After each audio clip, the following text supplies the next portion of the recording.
ओम श्री गंगाई नाथाय नमः। जय श्री गुरुदेव, जय श्री दादा गुरुदेव। तो आज का जो सत्संग है ये शुरू करेंगे। और आवाज़ जो है बीच में बंद, वो चालू नहीं थी, अभी चालू है। तो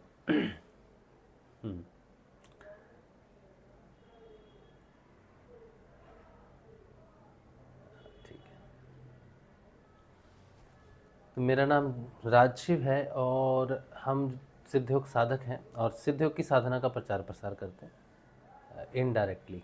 डायरेक्टली नहीं करते प्रचार प्रसार कि ये सिद्ध योग है, ऐसा हम प्रचार प्रसार करते हैं परिवर्तनों का। जो परिवर्तन आते हैं मनुष्य में उसका प्रचार प्रसार करते हैं। और बहुत ही अद्भुत है दुनिया। जितना दुनिया को हम देख रहे हैं आध्यात्मिक दृष्टि से, हमें उतनी ही पहले व्याकुलता होती थी, अभी उतनी ही शांति मिलती है जब देखते हैं, साधकों को देखते हैं, दूसरे लोगों को देखते हैं।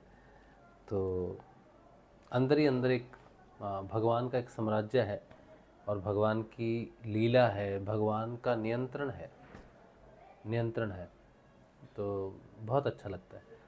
अभी बीच में कुछ 5 वर्ष पहले की बात है, 5 वर्षों से ऐसा जो चल रहा है दुनिया में कि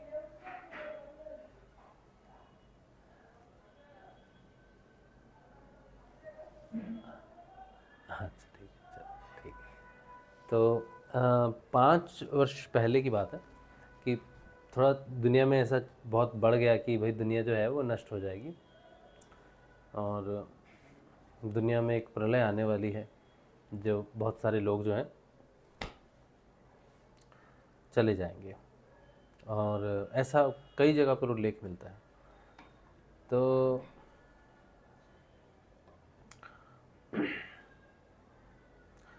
कई जगह पर उल्लेख मिलता है कि ऐसा हो जाएगा, वैसा हो जाएगा, कोई बीमारी आएगी, कोई प्राकृतिक कुछ घटना घटेगी या फिर युद्ध होगा, ये सब होगा। लेकिन 5 वर्ष पहले जैसा हम देखते थे कि यार पता नहीं कब क्या हो जाएगा, कौन जाएगा, क्या होगा, क्या नहीं होगा, कैसे होगा, भगवान क्या कैसे करेंगे। आज 5 वर्षों बाद हम उसी घटना को देख रहे हैं। तो बड़ी शांति है इस चीज़ में कि सब कुछ बहुत नियंत्रण में है, बहुत अच्छे से नियंत्रण में है।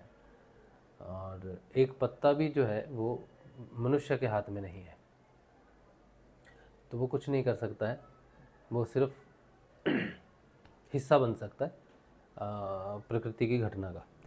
तो आज बहुत अच्छा लगता है, क्योंकि इसलिए नहीं कि हमने भगवान को देख लिया है, भगवान को सुन लिया है, इसलिए कि हमने इंसान को देख लिया है, इंसान को थोड़ा समझना शुरू किया है कि वो जो कुछ भी कर रहा है, मनुष्य जो कुछ भी कर रहा है वो इतना कॉन्फिडेंटली कर रहा है और उसकी जो थॉट प्रोसेस है, उसकी जो बुद्धि है, वो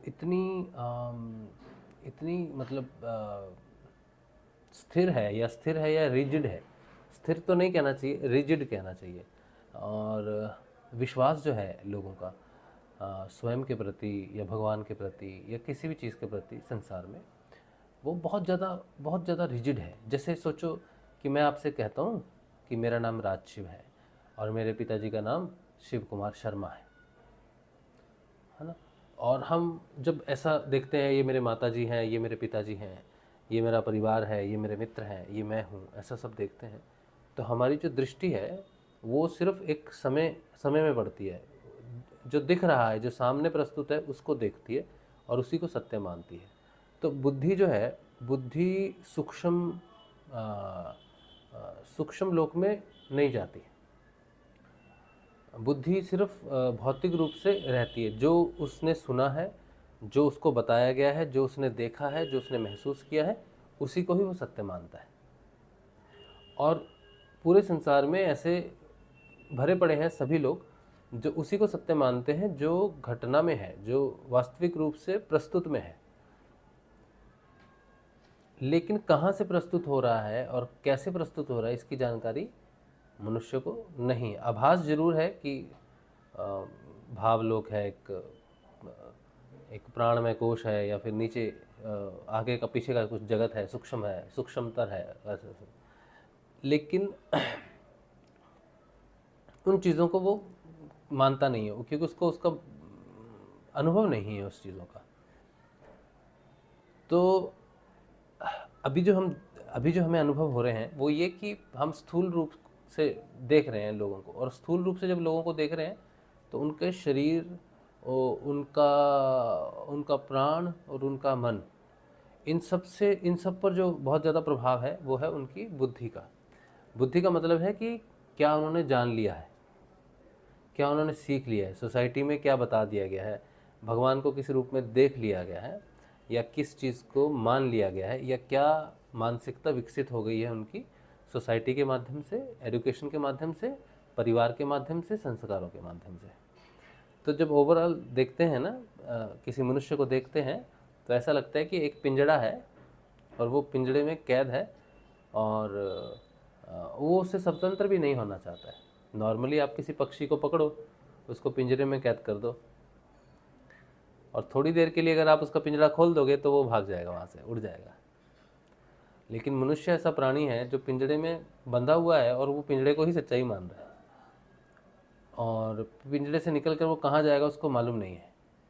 तो ये भौतिक स्थिति है संसार में मनुष्य की, कि वो कैद है, अपने ही दृष्टिकोण में कैद है, अपने ही विश्वास में कैद है, वो एक्सेप्टेंस में नहीं है, एक्सेप्टेंस में नहीं है कि जो भी मैं जानता हूँ ये सीमित है, और कुछ ऐसा भी हो सकता है जो असीमित है। तो मनुष्य को भगवान ने पंचेंद्रियाएं दी हैं, लेकिन पंचेंद्रियाएं क्यों दी हैं और किस स्तर पर दी हैं इसके बारे में कभी मनुष्य सोचता नहीं है।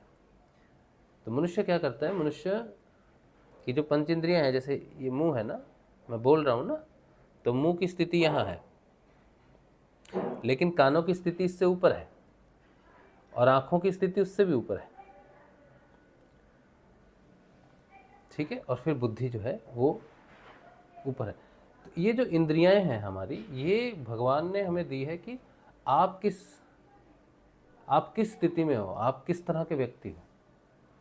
तो इसी तरह से व्यक्तियों की अलग अलग स्थितियां हैं। कुछ लोग सिर्फ बोलते हैं कि क्योंकि उन्हें सब कुछ पता है, उन्हें सब कुछ पता है, और वो एडामेंट हो जाते हैं, बहुत रिजिड हो जाते हैं, उनके कान हमेशा के लिए बंद हो जाते हैं।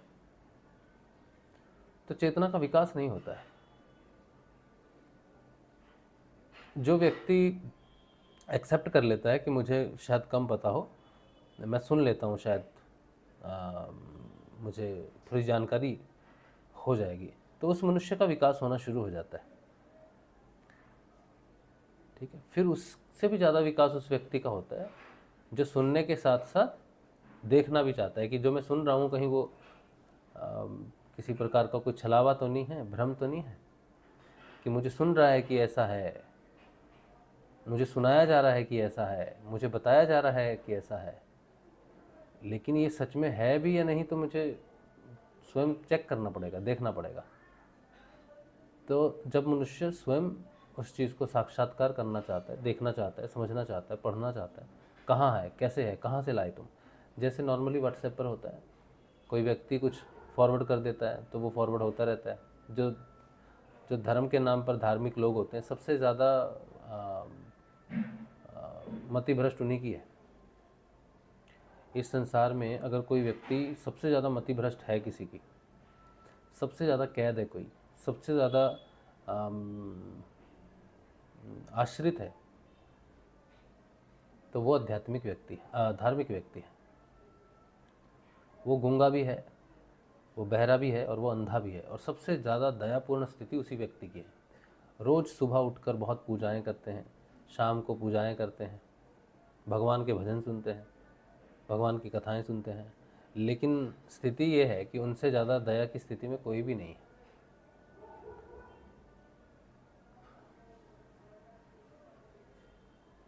क्योंकि सुनना, देखना, उसके ऊपर एक और चीज़ है, वो है समझना, और समझ उन्होंने बेच दी है। समझ को उन्होंने हमेशा के लिए बेच दिया है। उनको जो दिखाया जाता है वही सत्य मानते हैं, जो सुनाया जाता है उसे ही सत्य मानते हैं और वही फिर बोलते रहते हैं। इस तरह से जो अंधविश्वास है ये पूरा फैल गया है। धार्मिक समाज में अंधकार इस कदर फैल गया है और इससे सबसे ज़्यादा नुकसान हो रहा है उसी व्यक्ति को जो भगवान को प्रेम करता है, क्योंकि ये एक वायरस है, इससे बड़ा कोई दूसरा वायरस नहीं है। किसी व्यक्ति को मतिभ्रष्ट कर दो तो उससे बड़ा कोई वायरस नहीं है, और धर्म यही करता है। धर्म इंसान को मतिभ्रष्ट करता है, चाहे वो कोई भी धर्म हो, चाहे वो मुस्लिम धर्म हो। बहुत लोग मतिभ्रष्ट हैं, पता ही है दुनिया को क्या हो रहा है। चाहे वो कट्टर हो, कट्टर हिंदू हो, कट्टर सिख हो, ये सारे मतिभ्रष्ट हैं। जो कहता है कि मैं कट्टर हूँ वो मतिभ्रष्ट है, क्योंकि उसने अपनी सोचने और समझने की शक्ति को दांव पे लगा दिया है कट्टर होके।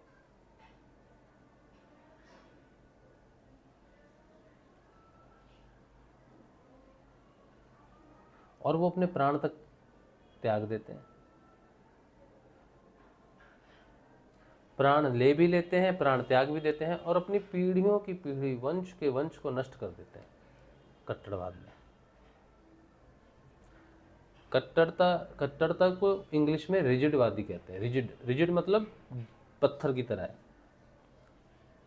विश्वास किसी का पत्थर की तरह हो, बहुत अच्छी बात है, बड़ा काम करती है, लेकिन अगर गलत चीज़ पर विश्वास दृढ़ हो जाए तो बड़ी मुश्किल हो जाती है। हम अपने गुरुदेव से प्रेम इसलिए करते हैं, हम अपने गुरुदेव को इसलिए बहुत ज़्यादा प्रेम करते हैं क्योंकि गुरुदेव ने हमें रिजिड होने नहीं दिया, कुछ भी बताया नहीं अपनी तरफ से, ताकि हम गुरुदेव जी के किसी बताए हुए वाक्य पर या गुरु जी के बताए हुए किसी चीज़ के ऊपर में हम अपनी धारणा रिजिड ना कर दें, क्योंकि हम उनसे बहुत प्रेम करते हैं। उन्होंने जो बताया वही हमारे लिए जीवन और मृत्यु है। इसीलिए गुरुदेव ये जानते थे कि सभी साधक जो होते हैं वो अपनी बुद्धि का प्रयोग नहीं कर सकते, वो अंधों की तरह फॉलो करेंगे। इसीलिए गुरुजी ने किसी भी चीज़ को वैसे नहीं रखा। तो उन्होंने बड़ी सरलता से कहा कि मैं आपको कुछ दूंगा नहीं, ना ही आपसे मुझे कुछ चाहिए। कुछ नहीं दिया, किसी चीज़ पर विश्वास केंद्रित करने के लिए नहीं कहा,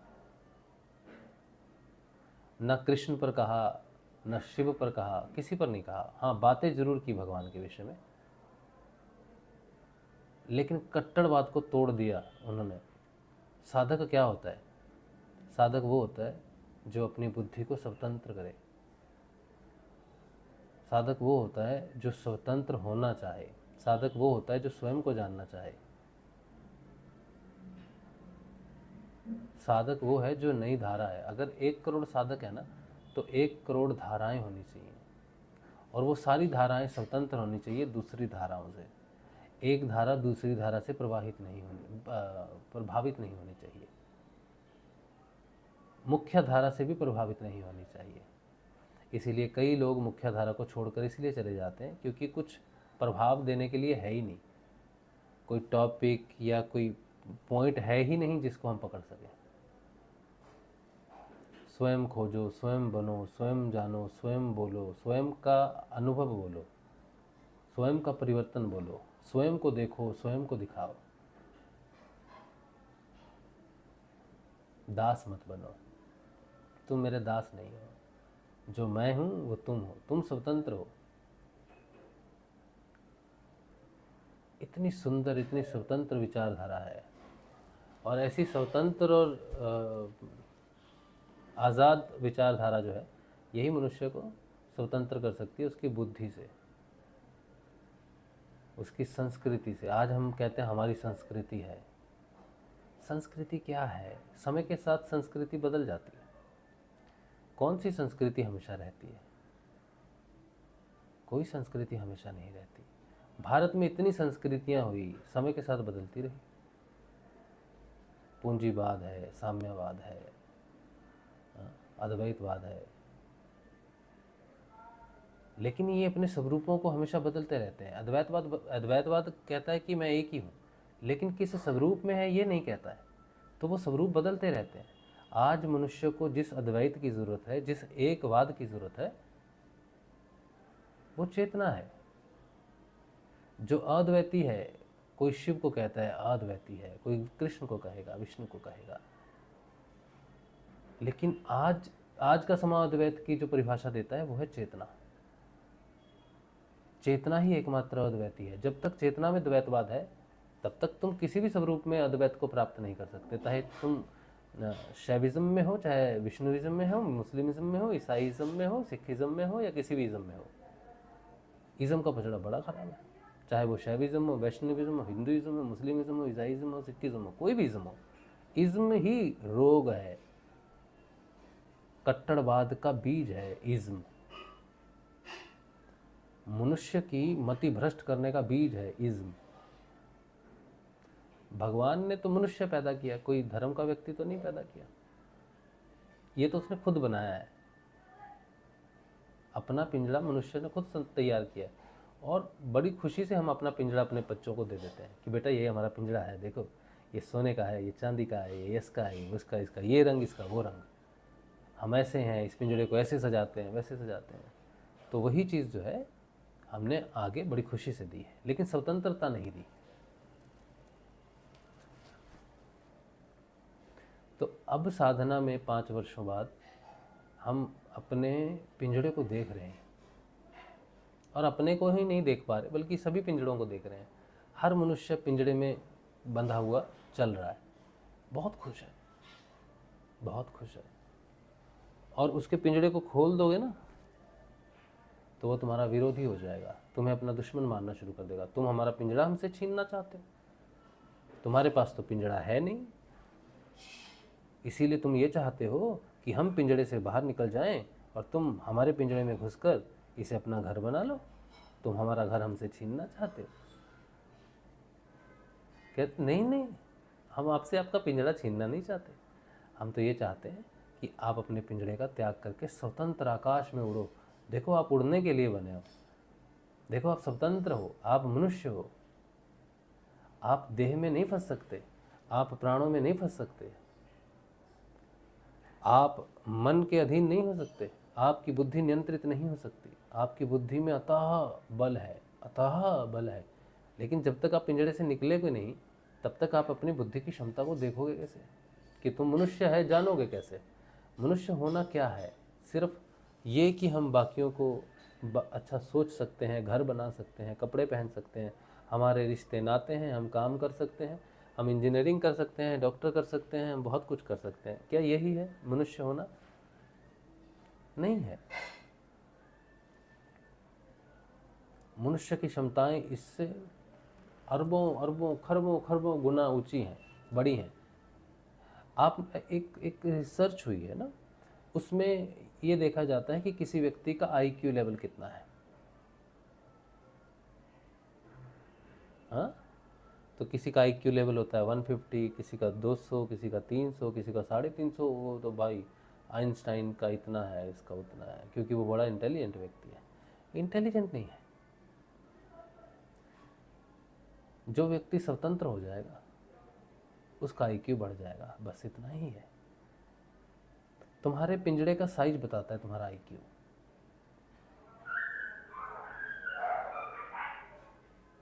कितना मोटा पिंजड़ा है ये बताता है। तो जिसका आईक्यू जितना कम है उसका पिंजड़ा उतना ही मोटा है, वो नहीं तोड़ सकता उसको।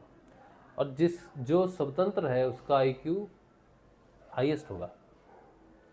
तो अब आप बताओ, ईश्वर का आईक्यू क्या हो सकता है? भगवान का आईक्यू क्या होगा? हाईएस्ट होगा ना। क्यों होगा? क्योंकि वो स्वतंत्र है, बस यही कारण है। तो जब हम किसी इंटेलिजेंट व्यक्ति को देखते हैं, आइंस्टाइन जैसे व्यक्ति को देखते हैं, न्यूटन जैसे व्यक्ति को देखते हैं, और उनके आईक्यू को कहते हैं वाह इसका आईक्यू हुआ होगा, शायद इसने ये किया होगा। एक बार किसी ने पूछा, आइंस्टाइन से पूछा कि महाराज आप कैसे हर समस्या का समाधान खोज लेते हो, आप दूसरों से बेहतर हो। तो आइंस्टाइन ने कहा था नहीं, मैं दूसरों से बेहतर नहीं हूँ, मैं दूसरों से बेहतर नहीं हूँ, बस मैं अपनी समस्याओं पे ज़्यादा देर तक केंद्रित करता हूँ। मैं अपनी समस्या पर ध्यान देता हूँ, मैं अपनी समस्याओं पर ध्यान करता हूँ, ज़्यादा देर तक केंद्रित रहता हूँ समस्या पे, समझने का प्रयास ज़्यादा देर तक करता हूँ। एक मनुष्य, नॉर्मल मनुष्य उतना नहीं करता, बस यही है।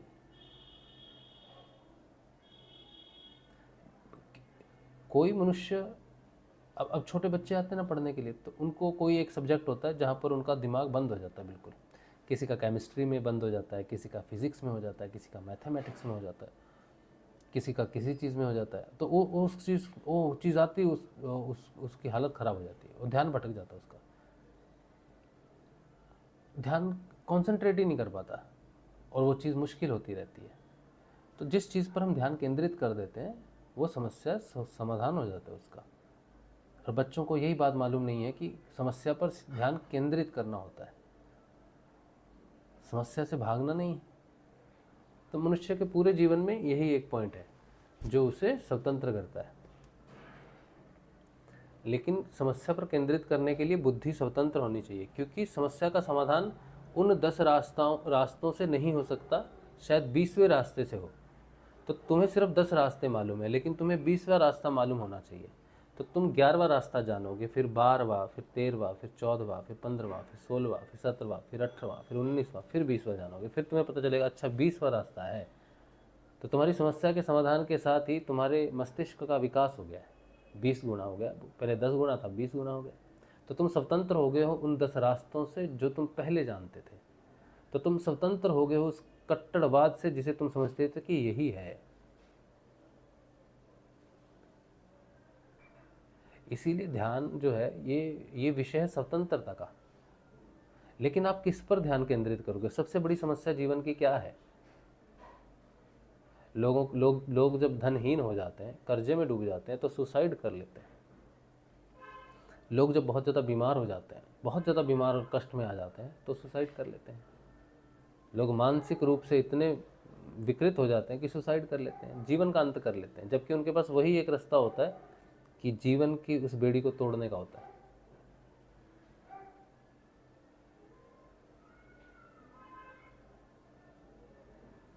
तो ध्यान किस पर केंद्रित करना चाहिए? ध्यान उस पर केंद्रित करना चाहिए जो हर रास्ते को अपने में संजो के रखता हो, जिसमें सारे रास्ते निकलते हैं। आपको अपने गांव का पूरा व्यू चाहिए, ठीक है? तो आपके गांव में 4 बिल्डिंग है, एक 5 मंजिला है, एक 10 मंजिला है, एक 20 मंजिला है और एक 50 मंजिला इमारत है। आप कहाँ पर जाओगे उस सारे रास्तों को देखने के लिए? कितने रास्ते हैं? आप 50वीं मंजिल को कहोगे कि हम 50वीं मंजिल पर जाके उस पहाड़ी की चोटी पर जाके देखते हैं कि देखे तो सही कौन सा रास्ता है जो हमारे गांव से बाहर जाता है, या नदी जो है किस तरफ जा रही है।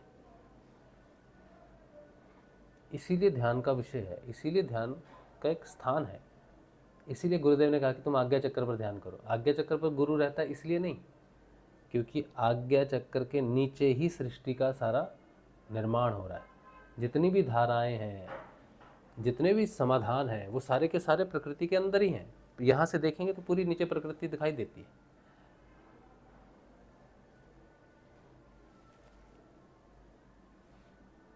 जो व्यक्ति ध्यान करता है उसका स्वतंत्र होना तय है, लेकिन उसको एक निष्ठ होकर ध्यान करना पड़ेगा। एक निष्ठता का बहुत महत्व है। तो अगर तुम कट्टर हो किसी भी पंथ के लिए, किसी भी चीज़ के लिए तुम कट्टर हो, अपनी विचारधारा के लिए कट्टर हो, या किसी व्यक्ति के इंटेलिजेंस का, या किसी व्यक्ति को तुम हूबहू कॉपी करते हो, या किसी व्यक्ति को तुम देख के व्यक्ति के जैसा बनना चाहते हो, तो तुम्हारी स्वतंत्रता की जो प्रतिशत है वो 0 है।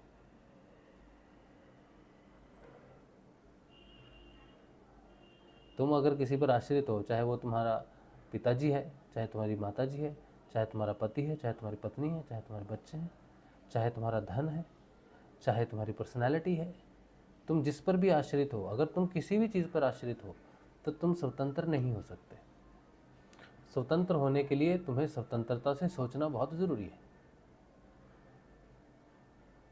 इसीलिए एक समय आता है जब शब्द साथ छोड़ देता है, एक समय आता है जब नाद साथ छोड़ देता है, एक समय आता है जब गुरु की तस्वीर साथ छोड़ देती है, एक समय आता है जब गुरु का नाम लय हो जाता है, उसकी तस्वीर, उसका चेहरा लय हो जाता है। एक समय आता है जब सब कुछ लय हो जाता है। क्यों हो जाता है? क्यों हो जाता है? क्यों गुरु लय हो जाएगा?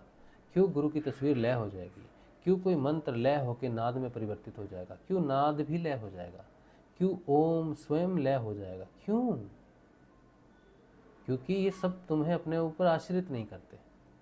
इस संसार का ऐसा कोई मंत्र नहीं है जो अंत तक जाता है।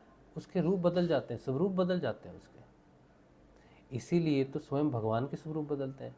सगुण साकार होता है, उससे ऊपर चले जाओ तो सगुण निराकार हो जाता है, उससे ऊपर चले जाओ तो निर्गुण निराकार हो जाता है, उससे पीछे चले जाओ तो उसे प्राप्त कर लोगे, जिससे ये सब सृष्टि की रचना हो रही है। ना तुम्हें सगुण साकार अपने ऊपर आश्रित कर सकता है, ना सगुण निराकार आश्रित कर सकता है, ना ही निर्गुण निराकार तुम्हें आश्रित कर सकता है। अगर तुम निर्गुण निराकारी पथ को ही अंतिम मानते हो और तुम रिजिड हो कि हम निर्गुण निराकारी हैं, तब भी तुम उसे नहीं प्राप्त कर सकते जिसे प्राप्त करना है, जो अंतिम है। अगर तुम सगुण साकार के पीछे ही पड़े हुए हो, तब भी तुम अपनी स्वतंत्रता को प्राप्त नहीं कर सकते। तुम्हें अंत तक और अंत के बाद भी स्वतंत्र रहना होगा, क्योंकि जिसे तुम्हें प्राप्त करना है वो स्वतंत्र है। वो सगुण से स्वतंत्र है, वो स्वरूप से स्वतंत्र है, वो निर्गुण से स्वतंत्र है, वो निराकार से स्वतंत्र है, क्योंकि वो स्वतंत्र है। तो तुम्हारे जीवन में अंत के बाद भी, उसके बाद भी स्वतंत्रता ही है। स्वतंत्रता के बाद पूर्ण स्वतंत्रता है, पूर्ण स्वतंत्रता के बाद भी पूर्ण स्वतंत्रता है।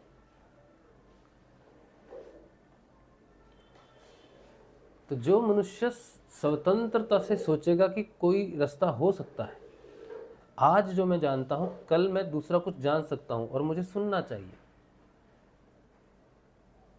और सुनने के बाद मुझे उस चीज़ को देखना भी है कि ये जो मैंने सुना है ये सत्य है कि नहीं। तो जो वैज्ञानिक दृष्टिकोण का है, जो ऋषि दृष्टिकोण का है, ऋषि कौन है? वैज्ञानिक है। वेदांती कौन है? वैज्ञानिक है। जो खोजता है, जो खोजी है, वही स्वतंत्र होने का अधिकार रखता है। लेकिन जिसने जान लिया है, जिसने मान लिया है कि यही है, वो स्वतंत्र नहीं हो सकता है। श्री रामकृष्ण परमहंस ने खोजना बंद कर दिया था। उन्होंने ये मान लिया था कि जो काली है, जो उसका स्वरूप है, यही अंतिम है। मैंने जो प्राप्त करना था, मैंने जो प्राप्त करना था, मैंने जिसको डिवोटी होना था, मैं हो चुका। तो काली ही है, बस माँ ही है सब कुछ। तब उनके जीवन में काली ही तोतापुरी के रूप में आई फिर से, क्योंकि माँ तो जानती है कि मुझे स्वतंत्र करना है। लेकिन माँ का लक्ष्य भी तभी सिद्ध होता है जब रामकृष्ण परमहंस माँ को सुनेंगे। तो तोतापुरी ने कहा कि बेटा आगे चल, जो तू मान बैठा है, जहाँ तू रुक गया है, ये अंत नहीं है, तो तुझे स्वतंत्र होना है। तो जब उन्होंने कहा ध्यान कर, तो ध्यान नहीं लग रहा उनका। ध्यान लग भी रहा है तो एक सीमा तक जा रहा है, जहाँ तक उन्होंने मान के बैठा है कि ये सच है। तो कहाँ जाके रुकते हैं? जहाँ पर माँ प्रकट हो जाती है ध्यान में, वहाँ तक रुक जाते हैं जाके, और वहीं पे प्रसन्न होके अपने लक्ष्य को, मैंने प्राप्त कर लिया है ध्यान का, मैंने देख लिया है, हो गया है। तोतापुरी कहते हैं कि क्यों रुक गया बेटा? तो बोलते हैं माँ को देख लिया है। बोला माँ को हटा दे वहाँ से। तो माँ को जब हटा दिया, तब 3 दिन तक समाधि में रहे, और समाधि के आने के बाद जो उनके विचार प्रकट हुए वो थे स्वतंत्रता के। भगवान श्री कृष्ण ने जब ऋषि अरविंदो को कहा कि भारत स्वतंत्रता की लड़ाई क्यों लड़ रहा है, भारत दुर्भाग्य नहीं है भारत का कि वो परतंत्र हो गया है, वो गुलाम हो गया, ये भारत का दुर्भाग्य नहीं है। भारत का परतंत्र होना भारत को ये सिखाएगा कि स्वतंत्रता के लिए लड़ना पड़ता है। और स्वतंत्रता सिर्फ देह की नहीं है, देश की नहीं है, जमीन की नहीं है, स्वतंत्रता है चेतना की। तो भगवान श्री कृष्ण ने श्री अरविंद को ये कहा कि तू देश की स्वतंत्रता की चिंता मत कर, ये तो खेल है, तू मनुष्य की स्वतंत्रता की बात कर। जब ऋषि अरविंदो ने योग से मना कर दिया कि हमें योग के लिए कुछ महत्व नहीं है, हम योग नहीं करना चाहते, योग में नहीं आना चाहते, तो भगवान ने कहा किस योग में नहीं आना चाहते? बोले स्वयं के लिए हमें योग नहीं करना है। बोले स्वयं के लिए तो योग है ही नहीं। ये मानवता की स्वतंत्रता का योग है, इसमें योगदान दो, क्योंकि मैं मैं तुम्हारी जाति को स्वतंत्र करना चाहता हूँ, लेकिन तुम्हारी जाति वो स्वतंत्रता को देख भी नहीं सकती, उसका स्वप्न भी नहीं देख सकती कि स्वतंत्रता कैसी होती है। मनुष्य को मालूम भी नहीं है कि स्वतंत्रता कैसी होती है। जो स्वतंत्रता मैं मनुष्य को देना चाहता हूँ वो मनुष्य सोच भी नहीं सकता उसके बारे में, उसको प्राप्त करने की तो बात ही अलग है। इसीलिए तुम स्वतंत्र हो जाओ उस योग में प्रवेश करकर।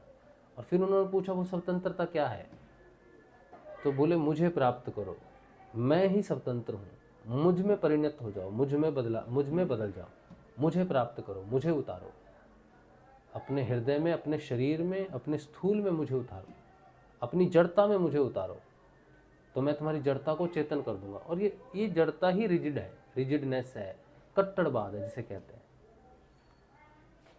ये जो कट्टरता है कि मैं हिंदू हूँ, मैं मुस्लिम हूँ, मैं ये हूँ, मैं वो हूँ, ये कट्टरता है, रिजिडनेस है। जैसे शरीर है, शरीर, ये जो शरीर अभी हिल रहा है, डुल रहा है, मृत्यु के बाद तो ये जड़ हो जाएगा, हिलेगा थोड़ी। तो इसका असली स्वरूप उस समय प्रकट होगा जिस समय प्राण इस शरीर को छोड़ के चला जाएगा, तब पता चलेगा ये तो पत्थर है। और ये पत्थर से भी बेकार है, क्योंकि ये तो गंध फैला रहा है, बदबू फैला रहा है। तब इसकी रिजिडनेस का एहसास होगा, तब इसके पत्थरवाद का एहसास होगा कि ये तो पार्थिव है। लेकिन तब तक तो फिर मुश्किल होगी ना, तब तक तो जो बदलाव कर सकता था वो तो चला गया, वो तो चला गया। तो इस पत्थर को चेतन करना ज़रूरी है, इस रिजिडनेस में चेतना का आना ज़रूरी है। हमारे कट्टरवाद में जो चेतना है वो है स्वतंत्रता, और शरीर में जो स्वतंत्रता है वो है चेतना की, कि शरीर भी पूर्ण चेतन हो सकता है। और वो स्वतंत्रता दिव्य शरीर के नाम से प्रस्तुत हुई कि कोई रोग नहीं हो सकता, क्योंकि रोग क्या है, प्रतंत्रता है, गुलामी है शरीर की। शरीर को बेड़ी बांध दी जाती कि बेटा तुम ये खा नहीं सकते, बेटा अब तुम चल नहीं सकते क्योंकि तुमको अर्थराइटिस है, बेटा अब तुम देख नहीं सकते क्योंकि तुमको चश्मा लग गया। ये अभी मैंने चश्मा पहना तो मेरी आंखें परतंत्र हैं, स्वतंत्र नहीं है, क्योंकि इस चश्मे के बिना पास यहाँ की चीज़ दिखती नहीं, पहले दिखती थी, अभी परतंत्र है। इसी तरह से धीरे धीरे शरीर अपनी जड़ता को पकड़ता जाएगा, और जिस दिन पूर्ण जड़ हो जाएगा उस दिन उसे मृत घोषित कर दिया जाएगा। तो अगर किसी व्यक्ति को स्वतंत्र होना है तो उसको अपने कान खुले रखने पड़ेंगे, और खोज करने के लिए नेत्र खुले रखने पड़ेंगे, और अपनी बुद्धि को हमेशा एक नया रास्ता मिल सकता है, एक नई चीज़ मिल सकती है, उसी के लिए उसको खोज करनी ज़रूरी है। एक साधक वही है जो खोजी है। भगवान को खोजना होगा, भगवान के मूल स्वरूप को खोजना होगा। वो बांसुरी बजाता हुआ मिलेगा वैसा भी नहीं है, हाँ, वो कैलाश पर बैठा भी नहीं मिलेगा। उसे खोजना है तो चेतना के स्वरूप में खोजना पड़ेगा, क्योंकि वो बार बार एक ही बात कहता है कि मैं ही हूँ, मैं चेतन हूँ, मैं चेतन हूँ, मैं ही चेतन हूँ। तो उस चेतना को खोजना पड़ेगा। और अगर वो चेतना नहीं आ रही है तुमको, और तुम आश्रित हो किसी एक स्वरूप पर, चाहे वो किसी का भी हो, तो इसका मतलब है कि तुमने अपने लक्ष्य को बाधित कर रखा है।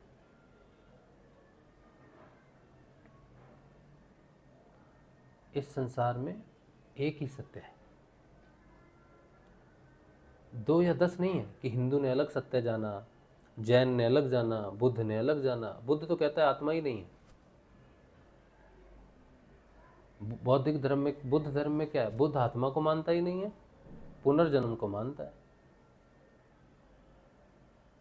लेकिन आत्मा को नहीं मानता। भगवान श्री कृष्ण गीता में आत्मा आत्मा करते हैं, आत्मा का परमात्मा के साथ योग ही मिलन है। वेद जितने भी हैं वो ब्रह्म की बात करते हैं, इसीलिए बुद्ध ने वेदों को भी त्याग दिया। वैदिक धर्म ने बुद्ध को नास्तिक करार दे दिया, क्योंकि वो आत्मा को ही नहीं मानता। अब बुद्ध ध्यान में जा रहा है, बुद्ध का परिवर्तन है, प्रकाश है, सरलता है, सहजता है, जीवन पर विजय है, लेकिन फिर भी उसे नास्तिक कहा जा रहा है। इसलिए नास्तिक की परिभाषा क्या है? आज जो व्यक्ति भगवान को नहीं मानता उसे नास्तिक कहा जाता है, लेकिन बुद्ध तो भगवान को नहीं मानकर भी भगवान के स्वरूप हो गए हैं। सारा समाज उन्हें भगवान मानता है, उन्हें 9वां अवतार मानता है समाज। कृष्ण भगवान के बाद जिस अवतार की वर्णन आती है वो बुद्ध की आती है। जिसे भगवान मानते हो उसे ही संसार नास्तिक, वेदांती नास्तिक कह दें, ये कैसी घटना है?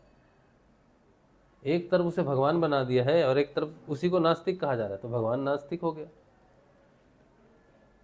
जो बुद्ध को नहीं मानते उसे नास्तिक कहते हैं, जो बुद्ध को मानते हैं उसे भगवान मानते हैं। ना दुविधा है ना?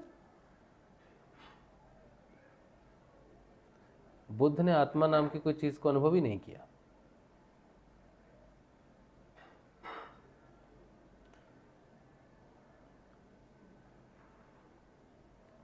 उन्होंने जीवन को देखा, स्वतंत्रता को देखा। वो स्वतंत्र मानते हैं कि स्वतंत्रता ही सब कुछ है। बुद्ध के लिए आत्मा शब्द नहीं है, स्वतंत्रता शब्द है। मैं स्वतंत्र हूं, बस मैं आज़ाद हूं, फ्री हूं, मैं बंधन में नहीं हूं। और उसी स्वतंत्रता को लेकर आज मैं बात कर रहा हूं, लेकिन मैं स्वतंत्रता को जोड़ता हूं आत्मा के साथ, और वो आत्मा को जोड़ते हैं स्वतंत्रता के साथ। उनका लक्ष्य स्वतंत्रता है, हमारा आत्मा है, लेकिन रूप दोनों ही एक है। स्वतंत्रता ही होनी चाहिए, क्योंकि एकमात्र वही स्वतंत्र है। और दूसरा एक बात और मेरी समझ में आती है कि बुद्ध बहुत चालाक या होशियार हो सकते हैं। बुद्ध किसी को रास्ता दिखाकर उनको कट्टर नहीं करना चाहते उस चीज़ पर कि बुद्ध ने कहा है ये है तो यही है। वो चाहते हैं कि लोग स्वतंत्रता को ढूंढे और फिर उन्हें जो भी मिले, आत्मा स्वरूप मिले या कुछ भी मिले, बस वो स्वतंत्र होने चाहिए। उनका प्रयोजन स्वतंत्रता से है और वो जानते हैं कि इसे किसी भी तरह से देखा जा सकता है। आज मैं भी तो स्वतंत्रता की बात कर रहा हूँ। और देखो कितना अचंभा है कि वेदांत में आत्मा को सिर्फ महसूस किया जा सकता है, लेकिन उसको, आत्मा को देखा नहीं जा सकता, क्योंकि आत्मा को देखने वाला कोई दूसरा तत्व ही नहीं है। और इसीलिए बुद्ध कहता है जिसे साक्षात्कार करना है वो स्वयं मैं हूँ, स्वतंत्रता ही मेरी साक्षात्कार है। और जिसे मैं देख नहीं सकता या जिसे दोनों दुनिया के सामने वो चीज़ को प्रस्तुत नहीं कर सकता, उसे मैं मानता नहीं। तो वो इसीलिए नास्तिक में आ गए, तामसिकता में आ गए कि ये आत्मा को नहीं मानते। बड़ी ज़बरदस्त इंटरेस्टिंग है। जो सच में महात्मा बुद्ध, इसलिए मुझे महात्मा इसलिए लगते हैं कि वो कट्टर नहीं है।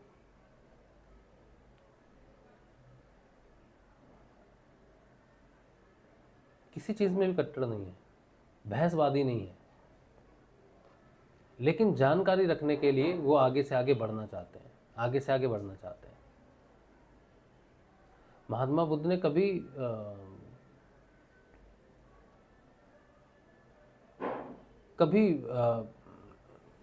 किसी चीज़ पर वैसे ही विश्वास नहीं कर लिया। उनको जब अपने पर संदेह हुआ, अपने पर उनको पता भी नहीं है कि आत्मज्ञान क्या होता है। महात्मा बुद्ध को मालूम नहीं है कि आत्मज्ञान क्या होता है। तो उन्होंने अपने को संदेह के घेरे में रखकर, कसौटी पे रखकर अपने आप को चेक किया, और उनका आत्मज्ञान का जो परिभाषा है वो ये कि मेरी इच्छा से सृष्टि नियंत्रित हो।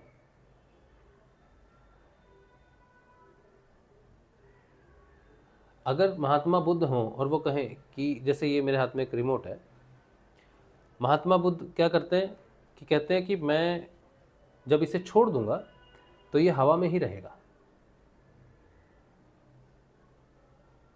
और इसके पीछे कोई सिद्धि है, कोई विशेष शक्ति है, कुछ पावर है, इसकी बात नहीं करते। जैसे किसी को सिद्धि हो जाए कि हवा में चीज़ को उड़ा सकते हैं, होती है ना सिद्धि, ऐसे हवा में खुद भी उड़ जाते हैं और वस्तुओं को भी हवा में ले आते हैं।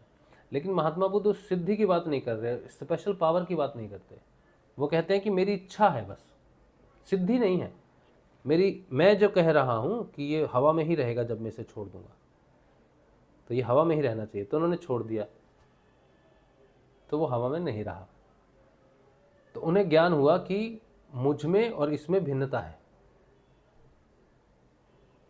अगर मैं ये चाहूँ कि मेरा हाथ हवा में रहे, तो हवा में है, मैं चाह रहा हूँ कि हवा में हो। अब मैं चाहता हूँ कि मैं अपना हाथ नीचे कर लूँ, क्योंकि ये मेरा हिस्सा है, लेकिन ये मेरी इच्छा में नहीं है, ये मेरे कंट्रोल में नहीं है, या मेरा हिस्सा नहीं है ये। तो वो उनकी जो दृष्टि है कि अद्वैतवाद है, ये है कि मैं ही हूं। जैसे ये हाथ मेरा हिस्सा है, वैसे ही संसार भी मेरा हिस्सा होना चाहिए। वैसे ही तुम भी ये पता करो कि क्या संसार तुम्हारा ही हिस्सा है, या तुम संसार हो, तुम ही हो। तो आत्मा का कुछ लेना देना नहीं है। वो कहते हैं कि तुम जो हो वही है। तो आज जो मैं बात कर रहा हूँ, मैं इसलिए बात कर रहा हूँ कि हो सकता है कि थोड़ी सी मुश्किल हो आपको ये सोचने में कि हम किस टॉपिक पर बात कर रहे हैं। बड़ा सिंपल टॉपिक है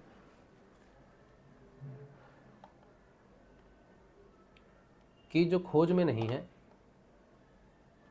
वो आगे नहीं बढ़ रहा, जिसने खोज लिया है वो भी आगे नहीं बढ़ रहा।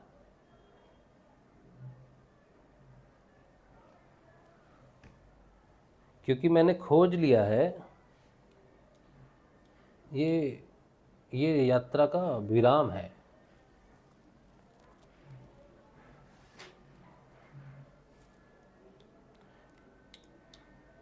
तो तुमने कब खोजा है और क्या खोजा है?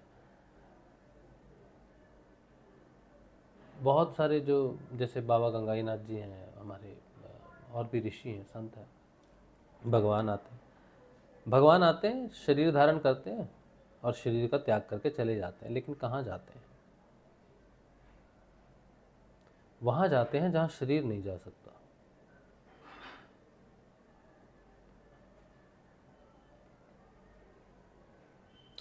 तो अगर भगवान ने आँखों को सबसे ऊपर का स्थान दिया और मैं कहूँ कि कोई लोक है, कोई बैकुंठ लोक है, तो जब तक मैं बैकुंठ में जाता नहीं तो मुझे विश्वास नहीं होना चाहिए कि कुछ बैकुंठ है। मुझे बैकुंठ की खोज करनी चाहिए। तब अगर सबसे बड़ा लोक अगम लोक है तो मुझे उसकी खोज करनी चाहिए।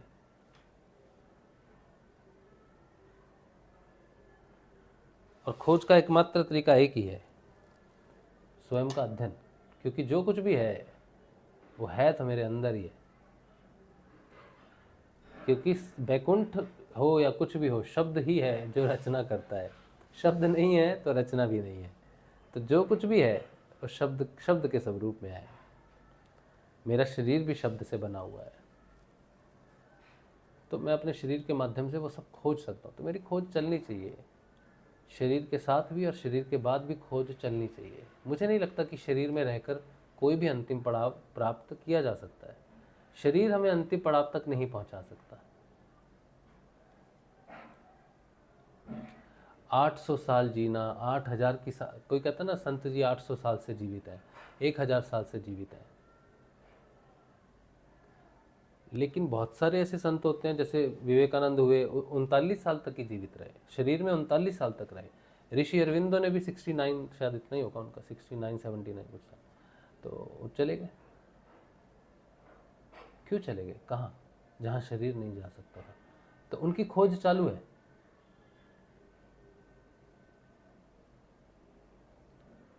तो एक शरीर में रहकर, एक मनुष्य होकर, जिसने कभी ध्यान का भी अनुभव नहीं कहा है, और वो ये कहे कि मैंने खोज लिया है, या मैंने जान लिया है, या मैं रिजिड हूँ, मैं कट्टर हूँ, मैं हिंदू हूँ, मैं मुस्लिम हूँ, मैं ईसाई हूँ, मैं सिख हूँ, मैं वैष्णव हूँ, मैं शिव का हूँ, ये हूँ, उसने क्या पाया है?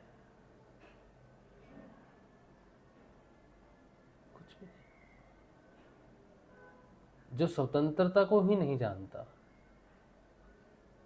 उसने क्या पाया जीवन में? कुछ भी नहीं।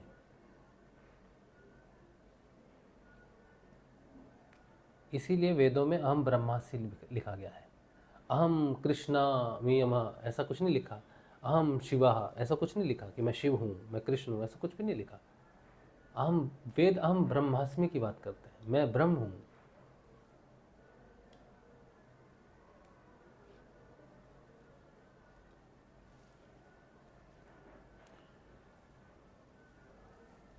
चलिए ठीक है, ये बात है, ये बात जो मैंने आज पूरी आपसे की है, ये स्वाध्ययन का हिस्सा है।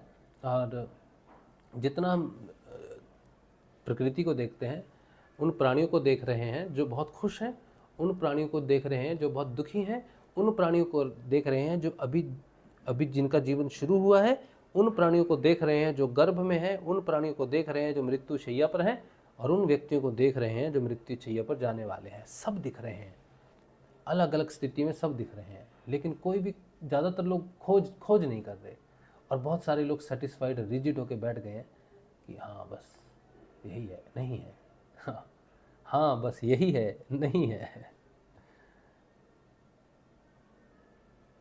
क्योंकि जितना आप बड़े खोजी बनोगे ना, उतनी बड़ी धरती मिलेगी आपको खोज करने के लिए। अगर आप छोटे मोटे खोजी हो तो आपको एक घर दे दिया जाएगा कि जाओ बेटा इस घर में खोजो।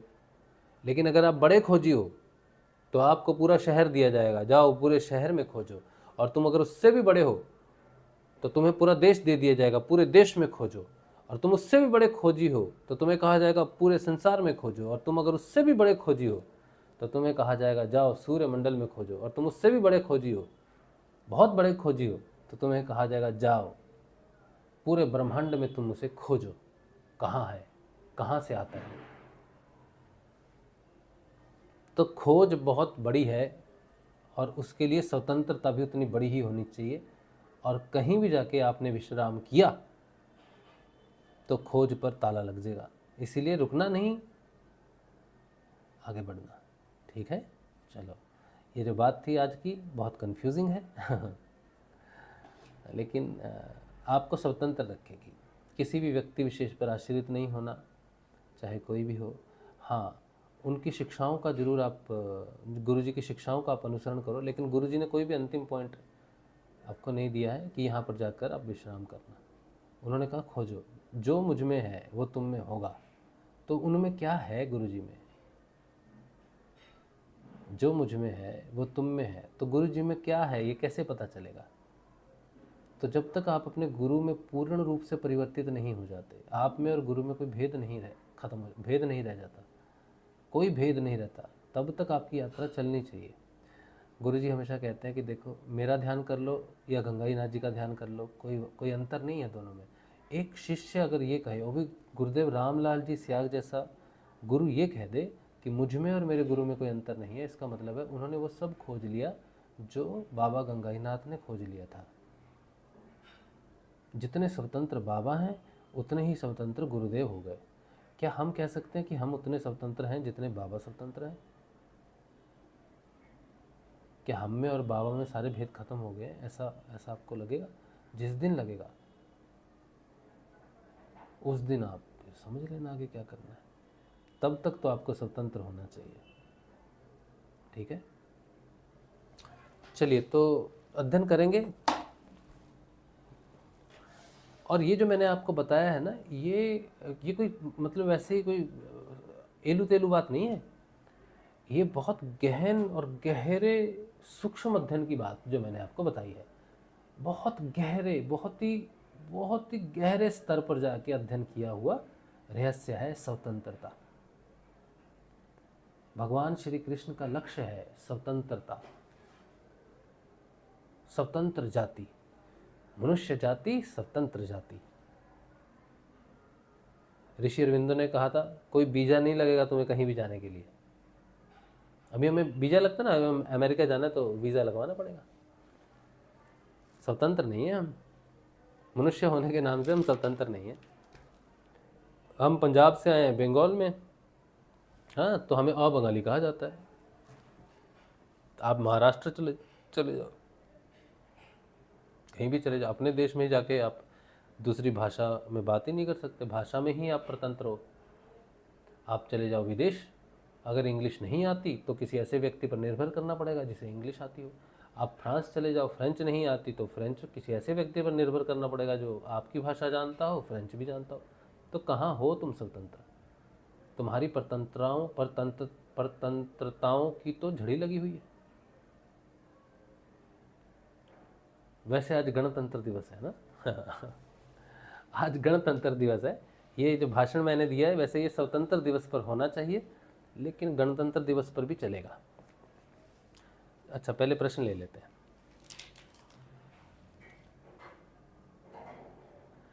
शुरू से आते हैं और देखते हैं कि क्या गजब हुआ है आज।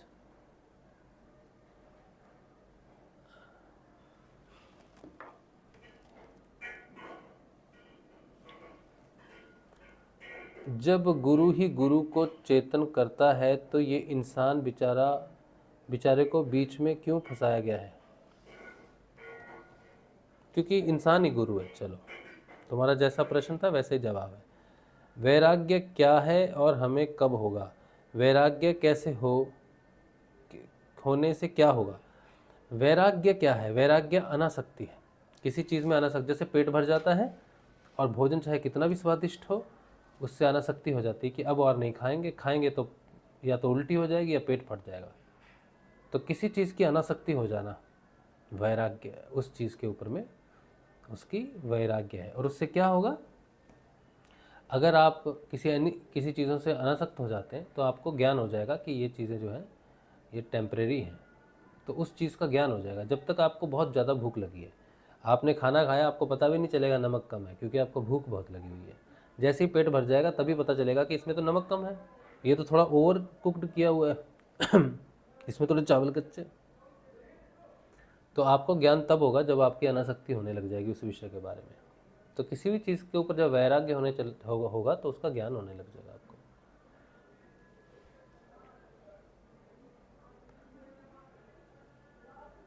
दो चीज़ें हैं, देखो, एक होता है कि आपको ज्ञान हो गया इसलिए वैराग्य हो गया, लेकिन हम इस बात को सीधा नहीं मानते कि पहले ज्ञान नहीं हो सकता आपको, पहले ज्ञान हुआ फिर वैराग्य हुआ। नहीं, पहले संतुष्टि हो जानी चाहिए उस चीज़ में, पहले उस चीज़ से अनासक्ति होनी चाहिए, पहले उस चीज़ से वैराग होनी चाहिए, तब रहस्य खुलेगा उसका।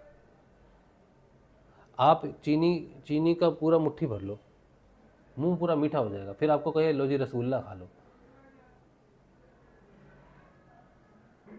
तो आप कहेंगे नहीं यार नहीं, इतना मीठा नहीं खा सकते, बेकार है, अब नहीं खाएंगे, छोड़ो हटाओ। तो आपको उससे आप अनासक्त नहीं चाहिए मेरे को। क्यों नहीं चाहिए तुमको?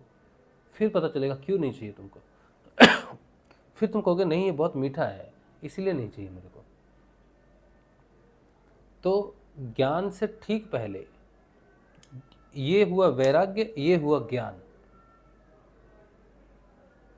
क्योंकि साक्षात्कार हो गया आपको।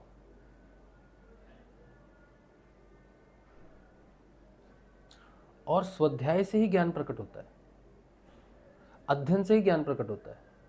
किसी चीज़ का अध्ययन करना बड़ा ज़रूरी है, और अध्ययन करने के बाद जब हम किसी चीज़ का अध्ययन करते हैं तो उसके पॉजिटिव नेगेटिव्स देखेंगे ना। तो पहले हम उस चीज़ से डिटैच हो जाएंगे, नहीं तो अध्ययन करने का मतलब ही नहीं है। किसी चीज़ का अध्ययन करना है तो आपको उसको सामने रखना पड़ेगा। आप जज हो, ठीक है, आप जज हो, आपके सामने एक मुजरिम आया, आपने उसके बारे में फैसला करना है। अगर वो मुजरिम आपका अपना ही कोई है, आपकी संतान है, तो आप सोचोगे यार ये क्या चीज़ है, क्योंकि आप उसमें आसक्त हो। फिर उसके दोष का ज्ञान नहीं होगा आपको। किसी भी चीज़ के ज्ञान को प्राप्त करने के लिए उससे अनासक्ति होनी जरूरी है। आसक्त होकर ज्ञान नहीं हो सकता, अनासक्त होकर ज्ञान होता है। जब व्यक्ति पर काम वासना चढ़ती है तो उसे थोड़ी पता होता क्या हो रहा है। काम वासना जब निवृत्त हो जाती है फिर पता चलता है कि अरे ये क्या है। लेकिन क्योंकि वैराग्य नहीं हो सकता है, ज्ञान तो हो जाता कि ये चीज़ गलत है, लेकिन वैराग्य नहीं होता उससे। ज्ञान वैराग्य नहीं देता, ज्ञान हो गया कि गलत है, लेकिन फिर से वो भावना आती है, आपको तो ज्ञान है गलत है, लेकिन आप फिर भी तो बह जाते हो उसमें। तो इसका मतलब है ज्ञान होने के बाद भी वैराग्य प्रकट नहीं होता है। लेकिन अगर वैराग्य प्रकट हो जाए तो फिर उस चीज़ से छुटकारा मिल जाता है। तो ज्ञान हमें छुटकारा नहीं देता किसी भी प्रकार से। वैराग्य से प्रकट हुआ, अनासक्त हुआ ज्ञान हमें मुक्ति की तरफ लेके जाएगा। मैंने गुरु जी ने बता दिया आपको, किसी व्यक्ति ने बता दिया आपको कि ऐसा है, ऐसा है, ऐसा चीज़ है, देखो मांस नहीं खाना चाहिए, लहसुन प्याज नहीं खाना चाहिए, किसी के प्रति ईर्ष्या नहीं करनी चाहिए, क्रोध नहीं करना चाहिए, लालच नहीं करना चाहिए, दंभ नहीं रखना चाहिए, गलत बातें हैं। तो आपने सुन के छोड़ दिया सब कुछ, हो गए आप निवृत्त? नहीं, आपको तो ज्ञान दे दिया गया है कि किसी से ईर्ष्या क्रोध अच्छी बात नहीं है, तो क्या आप ईर्ष्या और क्रोध नहीं करते?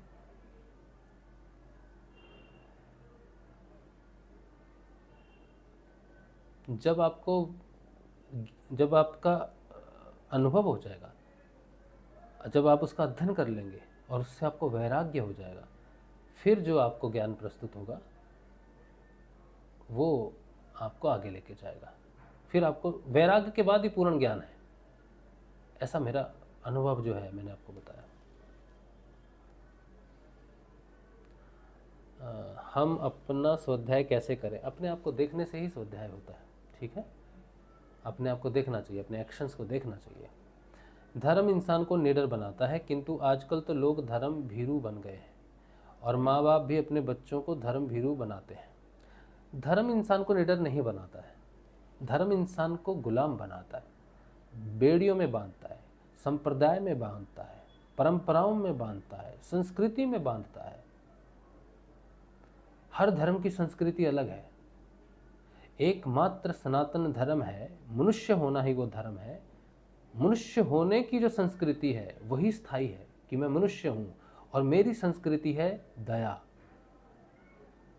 मेरी संस्कृति है संतोष, मेरी संस्कृति है तप, स्वाध्याय, ईश्वर प्रणिधान, शौच, ब्रह्मचर्य, सत्य, अस्तेय, अपरिग्रह। ये मेरी संस्कृति है, ये मेरा धर्म है। लेकिन जो धर्म विभाजित कर देता है,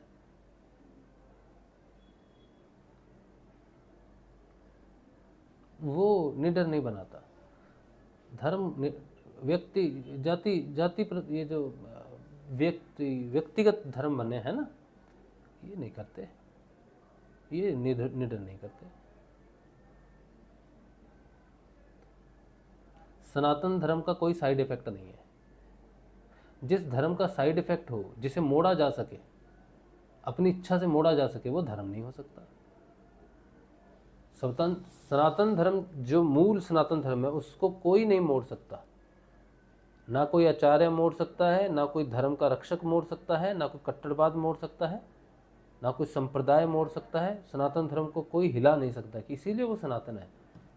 लेकिन जिन धर्मों को अपनी इच्छा से, अपनी संस्कृति, अपने जीवन शैली के हिसाब से तोड़ा और मरोड़ा जा सकता है, वो धर्म थोड़ी है। जो धर्म के नाम, जिस धर्म के नाम पर डर प्रकट हो जाता है, वो धर्म था ही नहीं कभी। सनातन धर्म में पाप और पुण्य की कोई परिभाषा नहीं है, मुक्ति की परिभाषा है, मोक्ष की परिभाषा है, जागृति की परिभाषा है, आत्मा की परिभाषा है, निर्गुण निराकार की परिभाषा है, त्रिगुणातीत की परिभाषा है। इन्फिनिटी IQ द गॉड है। हाँ हाँ, बिल्कुल सही बात है। संजीव कह रहे हैं, स्वयं घोषित सिद्धांतहीन आचार्य प्रशांत के पांडाल को नागा साधुओं ने तोड़ा, सनातन धर्म पर अभद्र टिप्पणी से थे नाराज। देखो अब क्या बोले।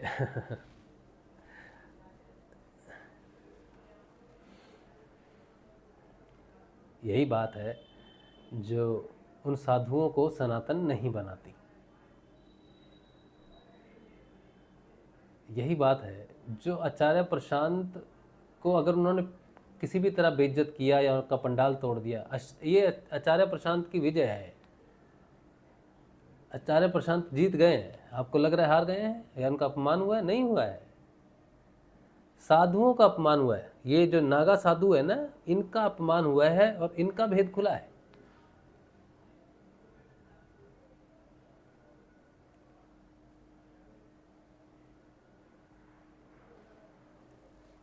मैं आचार्य प्रशांत का साइड नहीं ले रहा हूँ, लेकिन आपको ये पता होना चाहिए कि सनातन धर्म में अहिंसा उसका यम है, यम है, यम। अहिंसा कहते हैं हम ये मत खाएं, वो मत खाएं, ये मत खाएं, लेकिन अगर आपको कोई चोट पहुंचा रहा है और आप उस चोट का बदला चोट से ही दे रहे हैं, तो ये कैसी अहिंसा है? अगर आचार्य ने, प्रशांत ने कोई टिप्पणी की है तो आप उस टिप्पणी का जवाब अपने सिद्धांत से दो, उसको, उसकी टिप्पणी को आप नल एंड वॉइड घोषित करो, उसको गलत साबित करो, तब हुआ ना बात। उसने तो आपके टेंट को तोड़ा नहीं आके। मैं जानता हूँ आचार्य प्रशांत कुछ इस पर बोल रहे हैं, मैंने सुना नहीं है क्या बोला उन्होंने, लेकिन क्या बोलते हैं इसको, कुछ क्या चल रहा है, कुंभ मेला, कुंभ मेले पे कुछ बोला जरूर है उन्होंने। संजीव, आप नहीं जानते कि ज़रूरी नहीं है कोई नागा साधु है, किसी ने भगवा पहना है तो वो सनातन धर्म को रिप्रेजेंट कर रहा है। बहुत सारे लोग हैं जो सिद्धियों से लोगों का भला कर रहे हैं और कहते हैं हम सनातन का उद्देश्य नहीं कर रहे। सनातन धर्म क्या है नहीं जानते लोग। साधु हो जाना, अपना जीवन पूरा साधुवाद में गुजार देना, ज़रूरी नहीं है कि सनातन धर्म का उनको नॉलेज हो। अगर कोई व्यक्ति 1000 साल हिमालय में रहे और उसका योग ही ना हो, आत्मा ही ना जागृत हो, योग ही ना हो भगवान के साथ, तो उसने क्या सनातन को जाना और क्या सनातन के बारे में वो बता सकता है?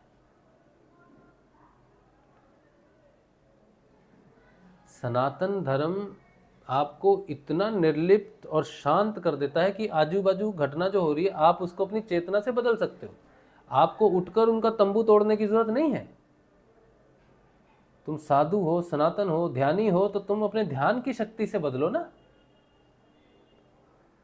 तुम अपनी ज्ञान की शक्ति से लोगों को बताओ कि ये जो कह रहा है गलत है और सही ये है। आप पढ़े लिखे लोगों को बोलो तो सही, समझने के लिए लोग तैयार हैं।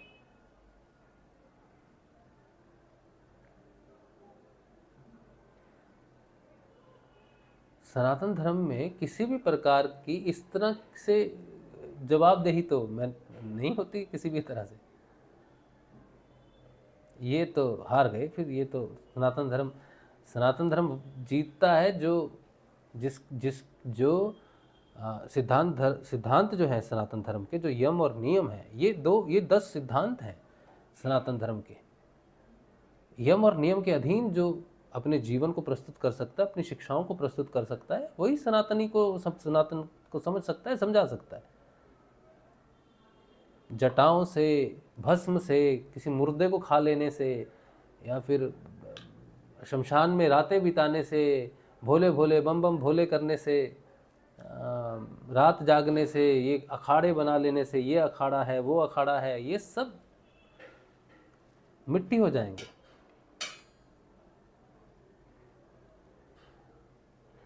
क्या है जो मिट्टी नहीं हो सकता है? वह चेतना। सुकरात रहे, सुकरात की चेतना आज तक जीवित है। वो तो यूनानी थे, मैं भारतीय हूँ, मैंने सुकरात के बारे में कभी पढ़ा भी नहीं, लेकिन उनकी चेतना को मैं जानता हूँ। सुकरात मेरे लिए आज भी जीवित है। सुकरात मेरे लिए सनातनी है। वो यूनानी है, यूनान में पैदा हुए फिलोसोफर है, लेकिन सुकरात मेरे लिए सनातनी है।